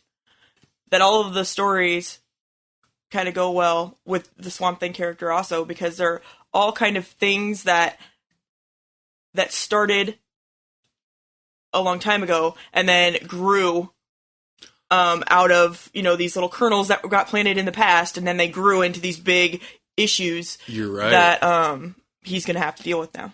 Yeah. Excellent. Mm-hmm. I want a sandwich. I want a sandwich. It's all pizza. It's all pizza. We decided earlier from the segment last month, anytime we go on a big aside, that's going to be called either It's All Sandwich, or I want a sandwich, or It's All Pizza. Okay. No, yeah, this is... That wasn't an aside. I just didn't want to pull out segue references from the last episode. Yeah. Yeah, that's a bridge too far. Yeah. Oh, man. I got to remind listeners, if you haven't listened to episode 7, go listen to that, because the puns... The puns will kill you. Well, in special episode 2, there's a lot of puns in the interview we have with Axton. Mm-hmm. We just gone on pun extravaganza. Yeah, it was really good. It was a lot of fun listening to. Yeah, I actually hadn't read through that Swamp Thing book 3 again, and I knew Nukeface Papers was in there, and I was like, I'm not a big fan, but actually it turns out some of my favorite stories are in that one. So yeah. Well, I didn't even look through this, so I wasn't even sure. That's why you heard me flipping the entire time, because I didn't even know what exactly we were talking about until I just sat down and grabbed the book. It was hardbound to happen. Oh yeah. See, I should have mentioned puns. But this it's okay. Just leaf through it. Oh, nice. But yeah, book 3 I think is one of my favorite of the Alan Moore. I'm so excited for... I know what's coming. I know the other stories that are coming. Yeah, I know. Excited. That's how I felt when I was waiting for you to read it. And now I get to do it again with Jesse. Yeah. I'm so excited. So do you guys want to move on some Duncan? Yeah, let's hurry up and do it. Okay. We gotta do Duncan. Okay, Captivated too much of my life. Yeah. Yeah, I'm sorry. I heard you had lots of issues. I feel bad about it. No, it was worth it. I just wish that they would refund my money. I'm tempted. I'm kidding. about tempted to start pestering that parent company on your behalf. That really me too. It bugs me. Hopefully they get back to you on that. Everyone should. All of our listeners. I don't want to say what company. We said we kind of in a roundabout way did. Just beware of mydigitalcomics.com. It almost doesn't seem like it's being maintained at all, but you can still right. That's the feeling I get, is that it's there, but it isn't really being run. Well, if they're not going to pay attention to it, disable payments. Like, you shouldn't be able to give them money if nobody's paying attention. Yeah. That's it really blows my mind. And the way that I got triple charged was I kept getting errors, and they would say press the back the back button and resubmit, and so I did 3 times. Man. Yeah. And now I've got 3 charges, and I could have just bought the book. Yeah. Okay. It was good though. I enjoyed it. It was a lot more artistic than I expected it to be. Duncan, yeah. But I thought it was pretty good. One thing before we jump right into it. Poll list. Oh, I'm sorry, yeah. No, it's fine. Coincidentally, this is something me and Jesse have been talking about since by the time we record the next episode, That will be our October Halloween episode. Ooh. The winning poll list book for October is Afterlife with Archie. All right. Oh, hey. Yeah. No, and it legitimately is. Maybe because I voted for it. But we have, there were 6 or 7 books that all have 1 vote.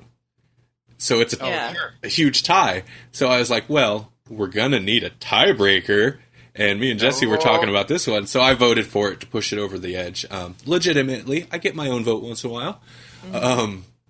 But yeah, Afterlife with Archie, which I know you're not particularly excited about, Melanie. No, I'm not, but it's okay. And I'm not into Archie in general, but I keep hearing really good things. It's a zombie. I promise you, it is worth it. Okay. I keep hearing really good things. Better be. No, just so book 1 was excellent, and I'm actually starting on book 2. And book 2 is pulling in even more H.P. Lovecraft kind of elements. Oh, nice. Oh, yeah? It's odd because you have these characters that are very surface, Betty, Veronica, Archie. We've had them for ages, and now you add that element of fear, and somehow they're more real. It becomes like The Walking Dead. And it's heavy, from what I understand, too, right? It doesn't pull punches. Yeah, there's some heavy elements. I mean, there's some elements that are very oh, come on.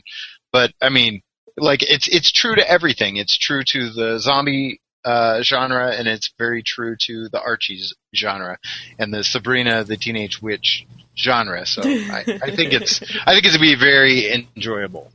So I'm excited for that. That'll be our poll list pick for our Halloween episode.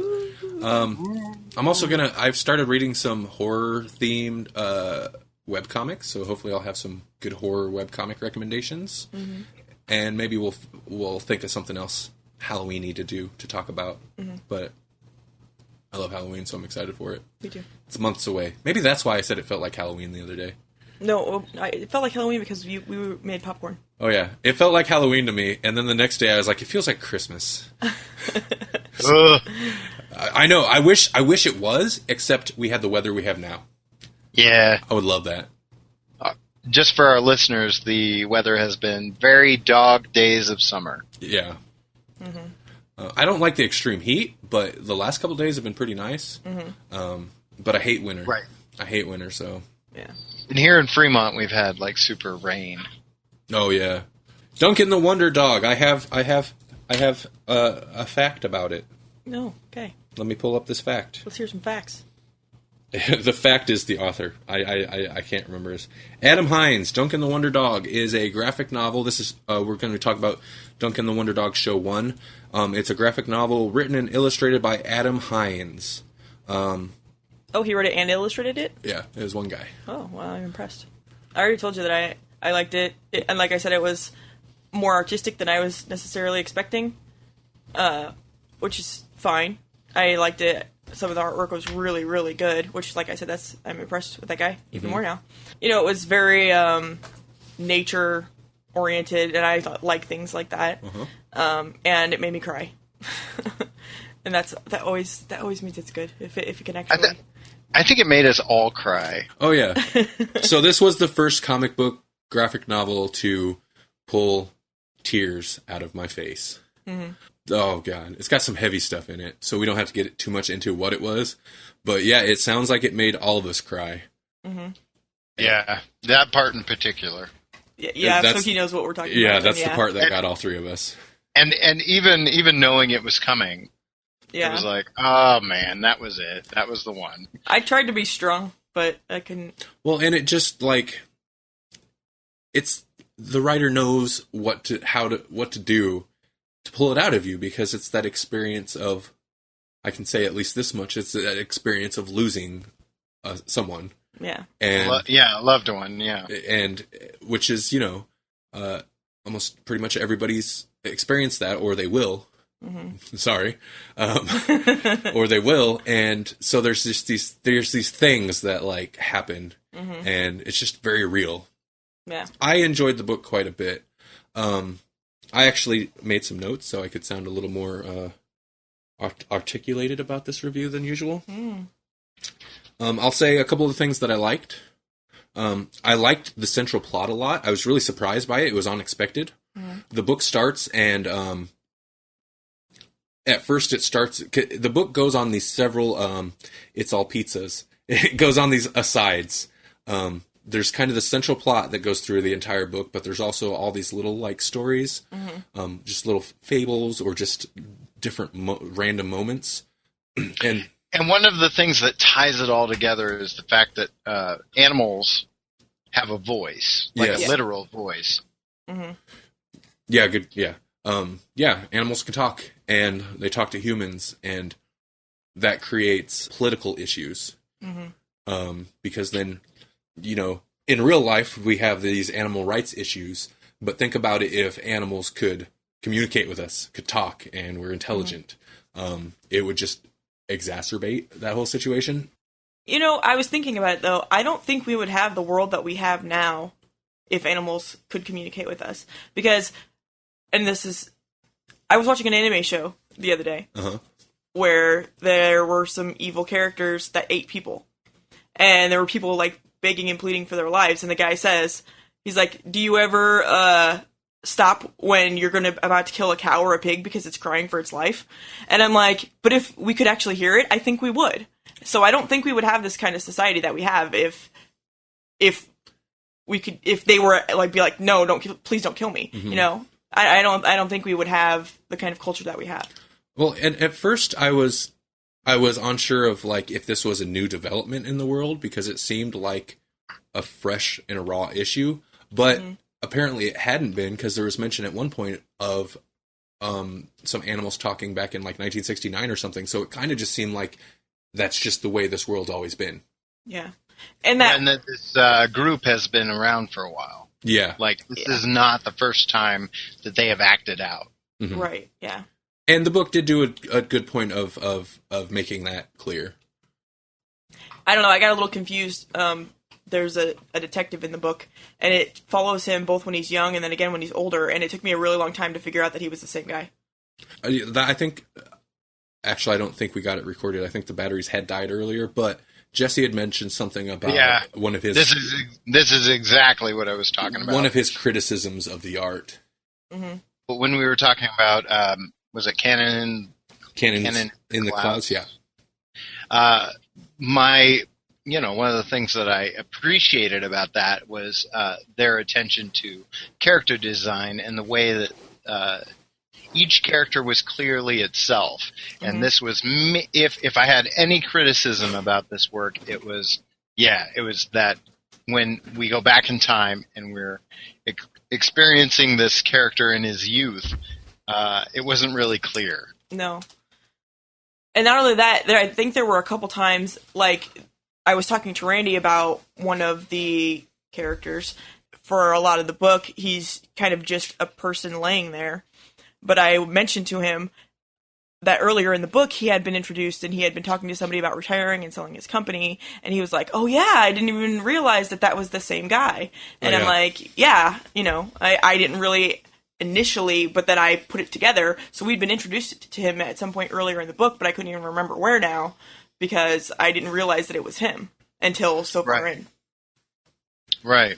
One thing I wanted to say about the art is, Melanie said you said you were surprised that it was so artsy.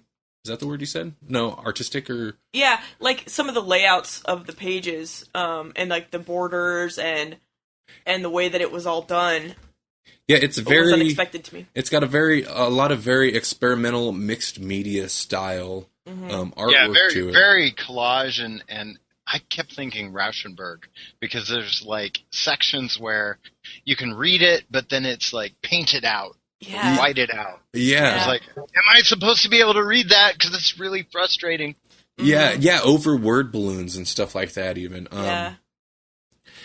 Yeah, and there's painting, there's a lot of photographs. Something I thought was interesting is especially when it would do nature type shots and then sometimes apartments and stuff, it really kind of tripped me up because I'm looking at it and what I think it was photographs that he then did some like line art over, but the original photograph is kind of obscured in a way, maybe almost like I don't know that Photoshop had anything to do with it, but almost like a Photoshop cutout effect.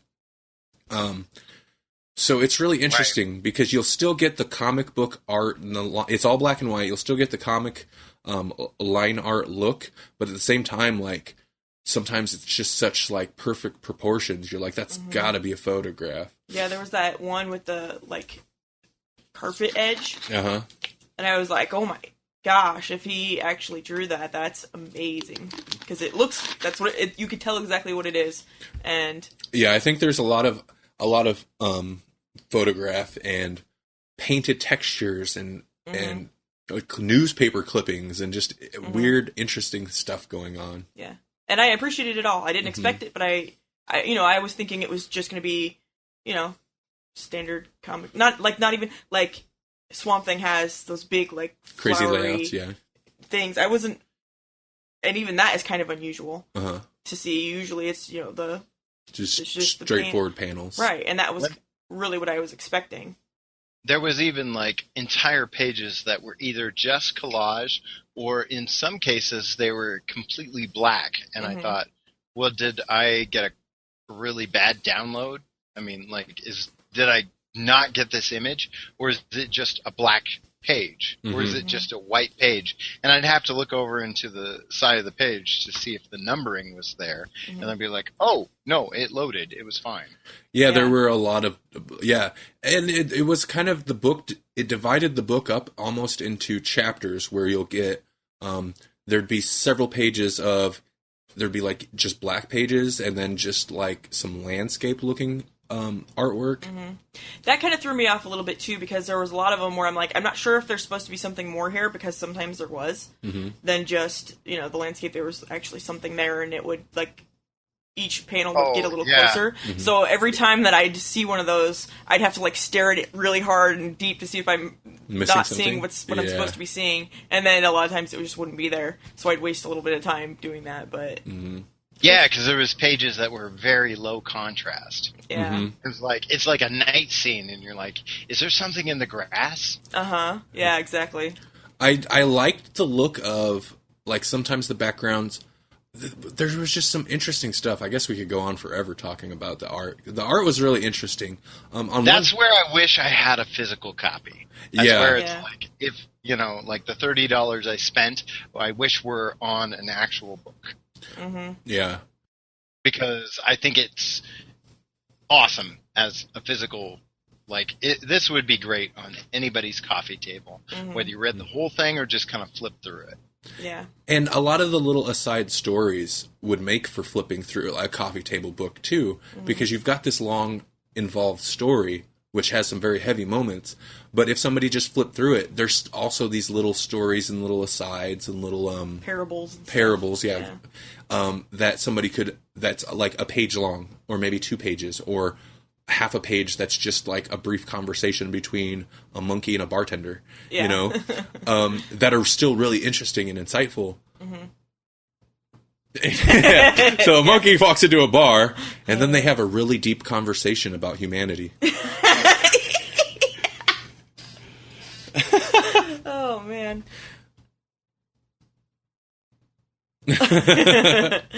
Yeah, and that was another thing. It's like very philosophical. Oh, man. Deep stuff. But I enjoyed it, and I kind of want to get the second one also. And does that exist? It's not out, though. Is it not out? No, but it's said to be continued, so it will be. Yeah. Right. Show I hope it is. I wonder if it will be continued because, basically he says to read the book online. And if you want to donate, if you want to read, own a copy of it after that, then to go ahead and buy it from one of the listed vendors. Mm-hmm. Which is interesting, and I appreciated that. I'll include the link to where you can read it free online. And the first page says, if you're thinking about buying this book, he'd rather you donate it to these causes. And it was a lot of animal rights and causes and stuff that he had listed. Mm-hmm. And he's like, and then after that, if you decide you still want to buy the book, then you can get it here. So that was, I appreciated that. Mm-hmm. Just the idea of here, because imagine how long that would have taken. Yeah. So the book is, I think the hardcover is listed as 400 pages. It's something like 380 pages of story. Mine was 392. Oh, really? Yeah. Okay. Oh, yeah, what was I thinking then? So, yeah, it's like a 400-page book. And for him to be like, here, it's online, you can read it for free. If you're going to spend money, I'd rather you put it towards these causes. Yeah. That's pretty cool. Yeah, it is. Yeah. The characters, I thought, were written fantastically well. Mm-hmm. Yeah. They felt like real characters that would interact in this world and had a personality beyond just the surface of, like, they're here and they're saying this thing, you know? Yeah. And a big part of that is done through just interactions, and there's a lot of, like, awkward interactions, and he is able to convey that well. Mm-hmm.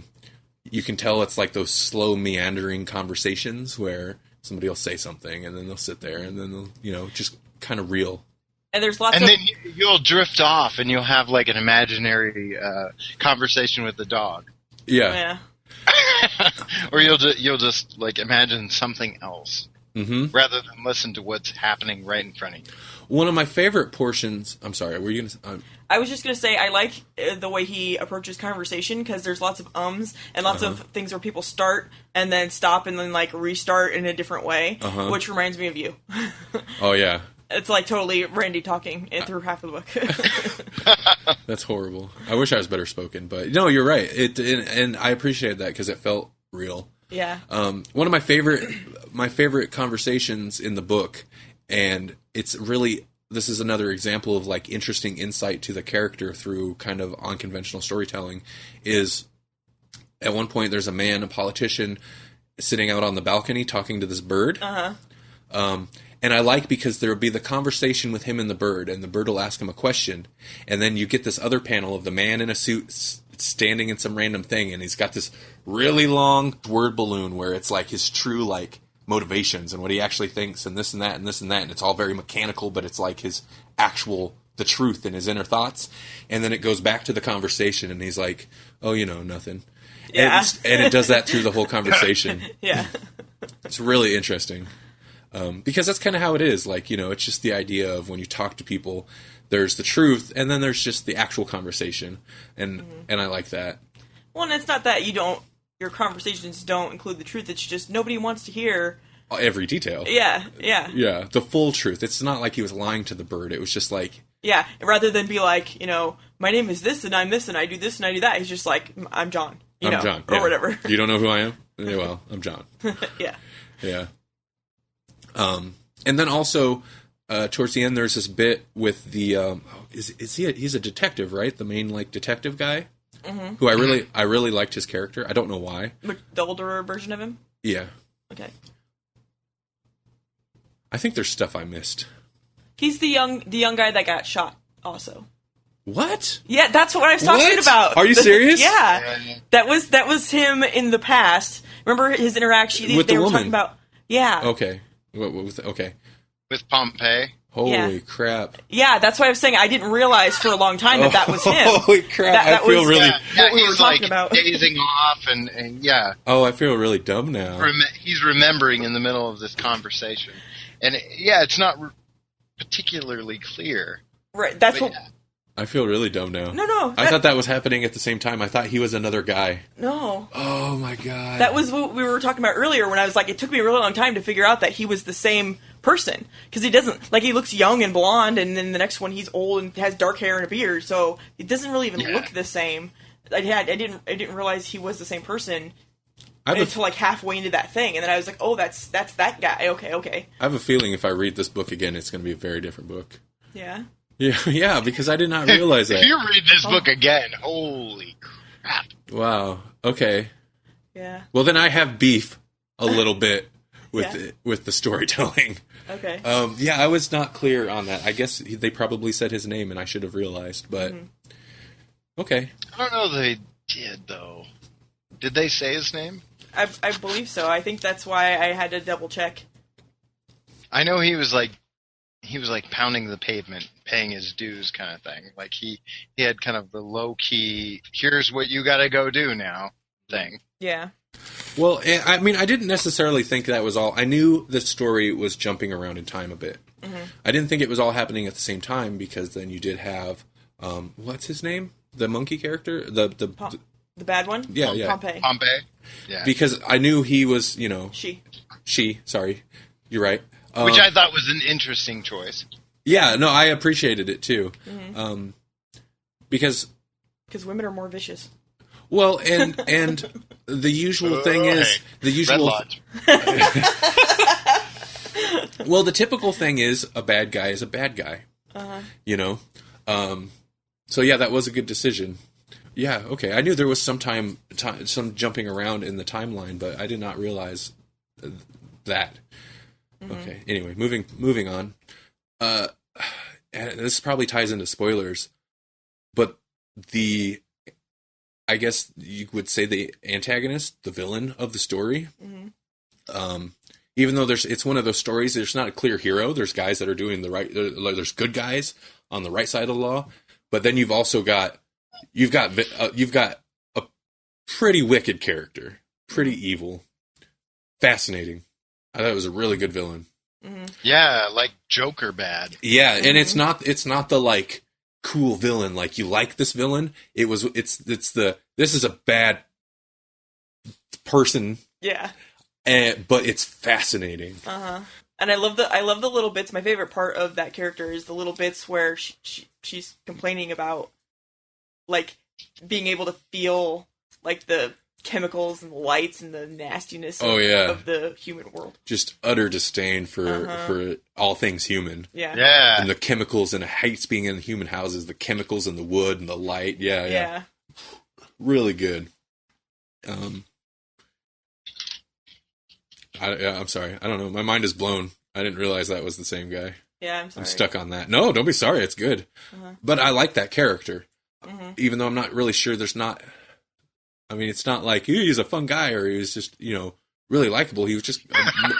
he was not a fun guy. He was not a fun guy, but he was again, I did like him because he was an interesting character. Mm-hmm. Apparently, even as his older self. I didn't realize the other one was his younger self, but just his put on of being so not caring. The whole bit about him, he doesn't care.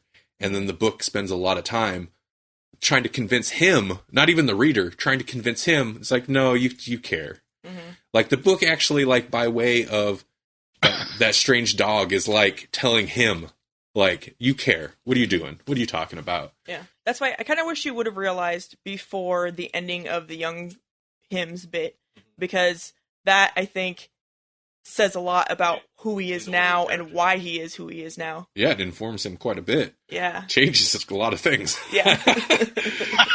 It changes several things. Right. The human politician, I thought was a really interesting character too. Yeah, and that's part of the reason I was expecting there to be another book, even before it said to be continued, because it seems like his story never really... Nothing like he does have a story too. I mean, other than just him being there is something that like it felt like that was building towards. Yeah, and he never got to that. He has a plot, and the monkey politician guy or baboon or whatever he was is kind of involved. And Voltaire. Yeah, and both of them now didn't really like they were there, and it was interesting. It didn't feel like they didn't have anything to do with it, but when it comes down to the key plot, that when not that it's resolved, but it kind of gets resolved, and then there's the end of the book. Mm-hmm. It felt like, well, what did those characters really? Why were they there? Right. Yeah, their story definitely felt like it needs to continue. Mm-hmm. And Voltaire totally reminded me of what's his name? The bad guy in Powerpuff Girls. Oh, Mojo Jojo? Yeah. He was totally Mojo Jojo without the little helmet thing. And I liked that character, but I didn't like him. Yeah. And I think that's a good thing about the writing, because you get a personality off of him. And it's not like he was a bad guy or anything, but in a way, like I could almost tell the kind of person, I say person, but person he would be in real life. Mm-hmm. And not that he's a bad guy, but I don't think I'd like him. But I liked reading him. I didn't. He seemed nice. Yeah. He had the girlfriend, and he was. But he was a baboon too, right? Yeah. Yeah. I had questions about that. I don't particularly think of baboons as being nice guys. Yeah. Yeah, that could be part of it too. Yeah, well, that's why he was the bad guy in Powerpuff Girls. No. yeah. His relationship with a human kind of weirded me out. I had questions about it that I didn't really want answers to. There sounds like there's some interspecies prejudice going on on your behalf. I'm sorry. Even if they could speak and give consent, I still think it's wrong to me. I thought it was interesting that they touched on that, but didn't touch on that. Like, it's there. Yeah. And I expected, I was like, this is going to be an issue, right? But they didn't.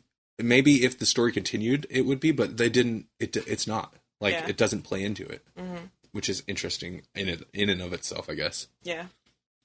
But it worried me. I didn't want to. Because that's the only time you get something like that. Yeah. In the book, there's not. Yeah. It's not really like an issue they address. Right. Like even pets, even though they can speak, still have the pet role. You know? Yeah, cats and dogs are still pets in the household that people go and get a dog and. Yeah. And yeah. I was telling Melanie the other day after reading this, I was like, partway through reading this, I was like, because the lady had the cats and the cats were talking, and I was like, how awesome would it be if your pets could actually talk to you? Then I was like, thought about it a little bit longer, and I was like, but also, how horrible would it be?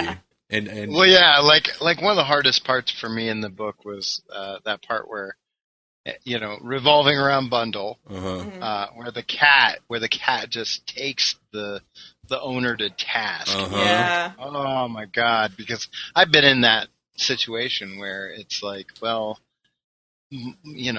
my dog is not feeling well, and I still have to go to work. Yeah. So got to pay for the vet bill, kind of thing. And you feel bad because, like, there's no way that your employer is going to be like, oh, you want to stay home with your pet? Sure. Yeah. Like, they just don't – there's no policy that truly understands that. But it's a living being that you want to oversee and make sure that they're okay. Mm-hmm. Yeah, and in the world that this book takes place in is the same. It's the same. That's the same thing. It's the same exact kind of rules for here, except when your animals then can yell at you and give you a horrible guilt trip about the fact, just makes it so much worse. Yeah, like, you should not go to work today because they are not making it. They're in a rough way. Right. And even not something that serious, I can imagine. Like, if Bonsai could talk, he would be yelling at me about stuff all the time that doesn't even have anything to do, anything serious. He'd probably be like, you don't clean my litter box enough, or, I don't know. Bonsai can't talk, and he still does that. Did we ever tell the story about how apparently at one point, because Melanie used to have his litter box, and she'd have the scoop for light cleaning, you just do the scoop to get some of that stuff out without having to do the full change once every time. She had the scoop in a plastic bag next to the litter box. Well, apparently Bonsai would get to thinking, like, hey, it's time to change this, and he would pull the bag with the scoop into his litter box and lay it on top, and then meow and look at her. Yeah. Like, he knew. He's like, it's time for you to do this, so do it. Yeah, he would. And actually it was worse because if I didn't notice that he pulled that in there right away, he wouldn't pee on the plastic bag. So he'd have to, like, pee on my pants or something that were sitting on the floor because I took them off and left them laying on the floor. Yeah, it's just like, hey. Yeah, this is his way of telling well, you didn't pay attention to the bag, so now you're going to have to pay attention to this. How you like that? So on the one hand, he tells us, so on the one hand, if he could talk to us, that'd be nice. Because then we'd get, like, before it got to the point where he's peeing on pants. Yeah. But on the other hand, he'd probably never shut up, and it would drive me crazy. Are you kidding me? He never shuts up now. I know.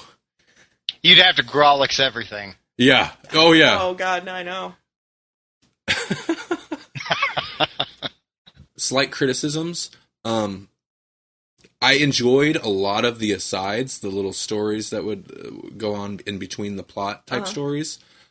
But once in a while, occasionally they felt really tedious, and some of them a little pretentious sometimes. Yeah, I was gonna say felt too heavy, and it made me feel that makes me feel dumb to think it that way, but I think you're right. I think some of them were a little pretentious. A little pretentious, because if you didn't know what they were talking about, you were totally lost. And I had cursory knowledge of what they were talking about, and I was still totally lost. This is definitely not a book to try to read a day or 2 days before you need to have it read. Hey, shut up. I did it too.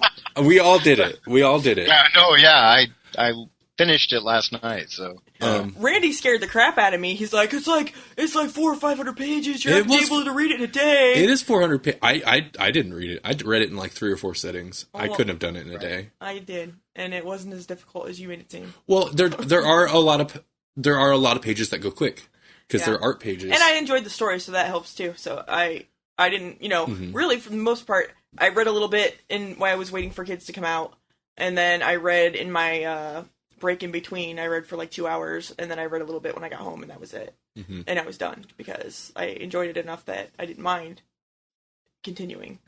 But yeah, some of the stories I liked. I liked the story about the man, like the fable about the man and the 3 sheep, and then you got the 3 dogs. I enjoyed that story. But yeah, like you said, some of it was just a little much. Oh, and there was like, I think it was possibly for artistic quality, but I was talking to Randy about this, and I wanted to share it. This one section of the book where it had like these passages that looked like from other books on the side about animals writing stories or helping writers and literature throughout the past. And at first I was trying to read them, but I'm like, it's taking me 4 times longer to read this little stuff on the side as it is to read the whole rest of the freaking story. Yeah. And And that's somewhat early in the book, and that had me worried because I had read several pages into that little section before I noticed, because there are little bits where there's clips of newspaper clippings and stuff that you can't read. I mean, it'll be partially there, but it's obscured. So I was like, I'm reading at one point, and there's this whole big passage on the side where I thought it was just kind of design. And then I looked and I started reading it, and I was like, holy crap, this is kind of relevant. I mean, it's not, but it is. It's within the world. And that, I started to get worried. I was like, because it's pretty dense. Yeah. I only read 3 or 4 pages of it, and then I was like, Yeah, I ended up skipping some of that. I mean, I didn't skip much through the book, but that specific part you're talking about, yeah, I skipped some of that too. It was interesting because it was talking about how animals, when they write stories, they never write fiction. It's almost always autobiographical.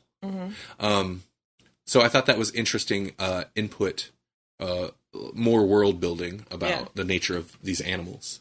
Well, one of my favorite parts, kind of alluding to that, was that whole aside where the little piglet is like, what's the deal with this spike in the ground? Yeah, I like that bit too. Me too. That was one of my favorite parts, and it has nothing to do with the story at large, as far as I can tell. Yeah. And you never find out why the spike is there either. No, well, he doesn't find out. No, yeah, you as the reader don't find out. And he doesn't. And I really liked his pig logic about it and about his observation. That's one thing I really liked, the little asides that were about the animal's observation of mankind was pretty interesting. And the pig one being one of my favorites. Another moment that kind of made me laugh out loud is it was shortly after there was this catastrophe in the book. And it's like news interviews with people on the street, and it's like, where were you when this happened? And they're the people are all telling the story, and then the dog at the end, so good.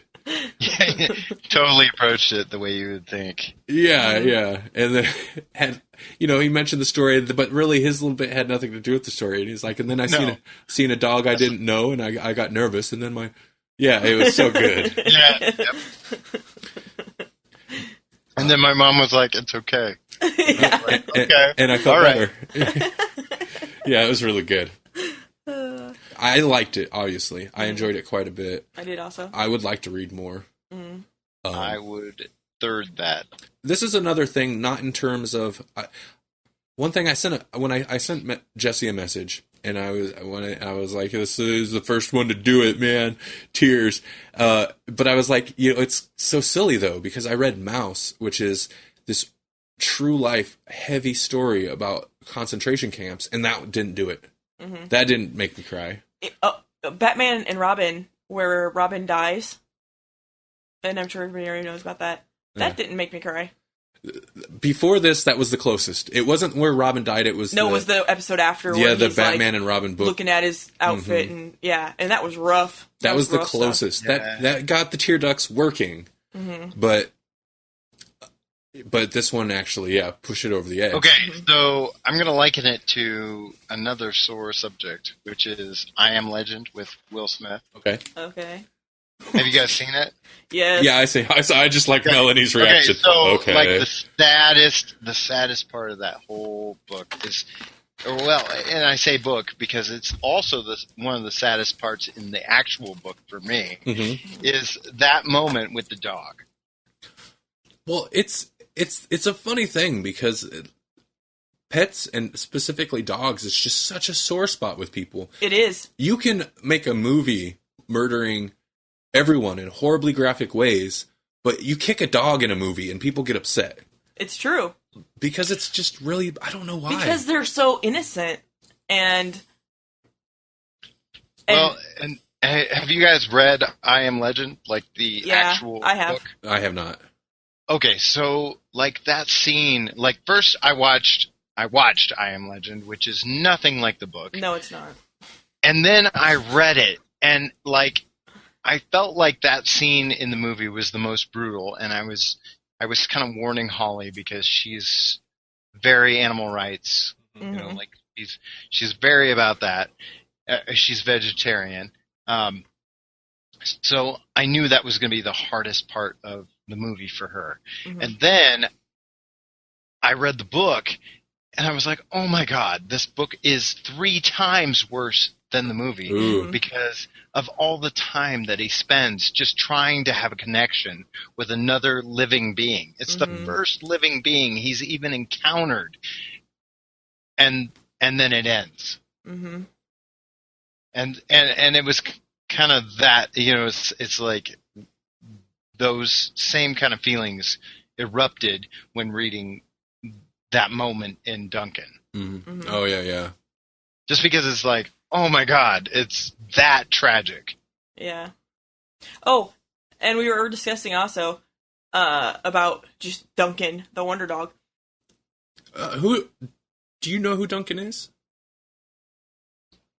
But I don't know. Yeah. See, well, Melanie thinks Is it the anthropomorphic one that talks in his brain? That's what I keep coming up with. But then I think it's the one at the end. Was that a different one?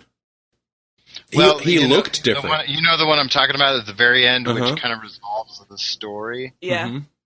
Because he looked different. That's where I'm like, I don't know. Yeah. Melanie definitely thinks it's the anthropomorphic dog that's throughout most of the story, which it very well may be, but I thought it was interesting that they're... Right? Is that what you said? Yeah. Or, well, you thought it might be. Okay, well, earlier... You say it. Earlier in the book, they're talking about... They're like, there's this dog, and they talk about, like, that's, I think, why they bombed the schools, because they thought he had been there and had written in the margins of this book. And it's a dog with hands and whatever, and apparently he's very important, at least to the animals. They seem to be looking for him. And they call him a name, but I can't remember what they call him. It wasn't Duncan, but it they wasn't do call Duncan. him a name, yeah. But then again, when you look through the rest of the book, a lot of times the animals will have different names for themselves and places and things than humans do. So I'm like, well, maybe Duncan the Wonder Dog is supposed to be what the name that humans have for this dog that they're looking for that is supposed to have done these things that are great and amazing. Yeah, I thought it was really interesting that it's called Duncan the Wonder Dog, but at no point do they reference Duncan the Wonder Dog at all. Yeah, there's no Duncan anything mentioned in text at all. Well, that whole prologue is kind of bizarre, too. I mean, just totally taking it back to the beginning. There's this whole prologue where it's circus animals talking to each other. And there's the boxing match. And yes. Yeah. Yeah, really strange. And that's why and when I said when the central plot of the book kicked in, was very unexpected because I didn't know where this thing was going. And yeah, it starts off and it goes for quite a while before getting into any of the characters that even has anything to do with the main plot. Yeah. So yeah. Unexpected. What a crazy, awesome book this was. It was. I enjoyed it. It was. And there were a couple times that I was like, oh, this is going to be too pretentious, or this is going to, but like trying too hard. But reading the whole thing, I don't think so. I mean, there were moments where it got a little pretentious, but overall, I think there was a lot of interesting stuff and experimental. Even the parts I felt were kind of pretentious made me want to know more. Yeah, yeah, it improved. It's a good book. It is. So thumbs up for Duncan the Wonder Dog, guys. Hey! We're doing good. I don't think there's been a single poll list pick so far that I have not enjoyed quite a bit. Yeah. I've enjoyed them all. I do feel like we need an upper. Yeah, that might be good. And I don't think Afterlife with Archie's going to be it, is it? No, it won't be. You're right. And you know what? You said that. Sorry, spoilers. Well, maybe whatever we do after Archie,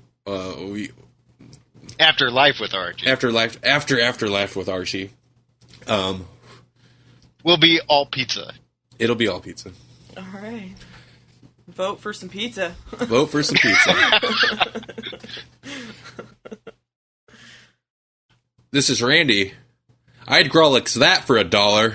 I'm Jesse, and take your stinking paws off me, you Grawlix dirty ape. I've come here to chew bubblegum and kick Grawlix, and I'm all out of bubblegum.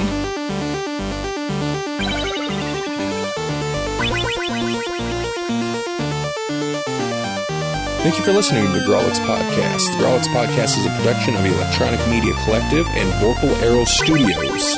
This podcast is released under a Creative Commons Attribution, Non-Commercial, No Derivatives 4.0 International License. To hear more, visit GrawlixPodcast.com, follow us on Facebook at Facebook.com/GrawlixPodcast, and like us on Twitter at Twitter.com/GrawlixPodcast.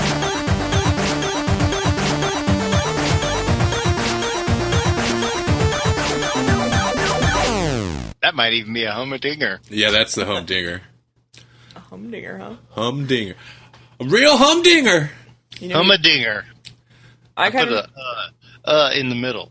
A real humdinger. Humdinger. Humdinger. It almost sounds like something we need to Grawlix. All right. Okay, that's it.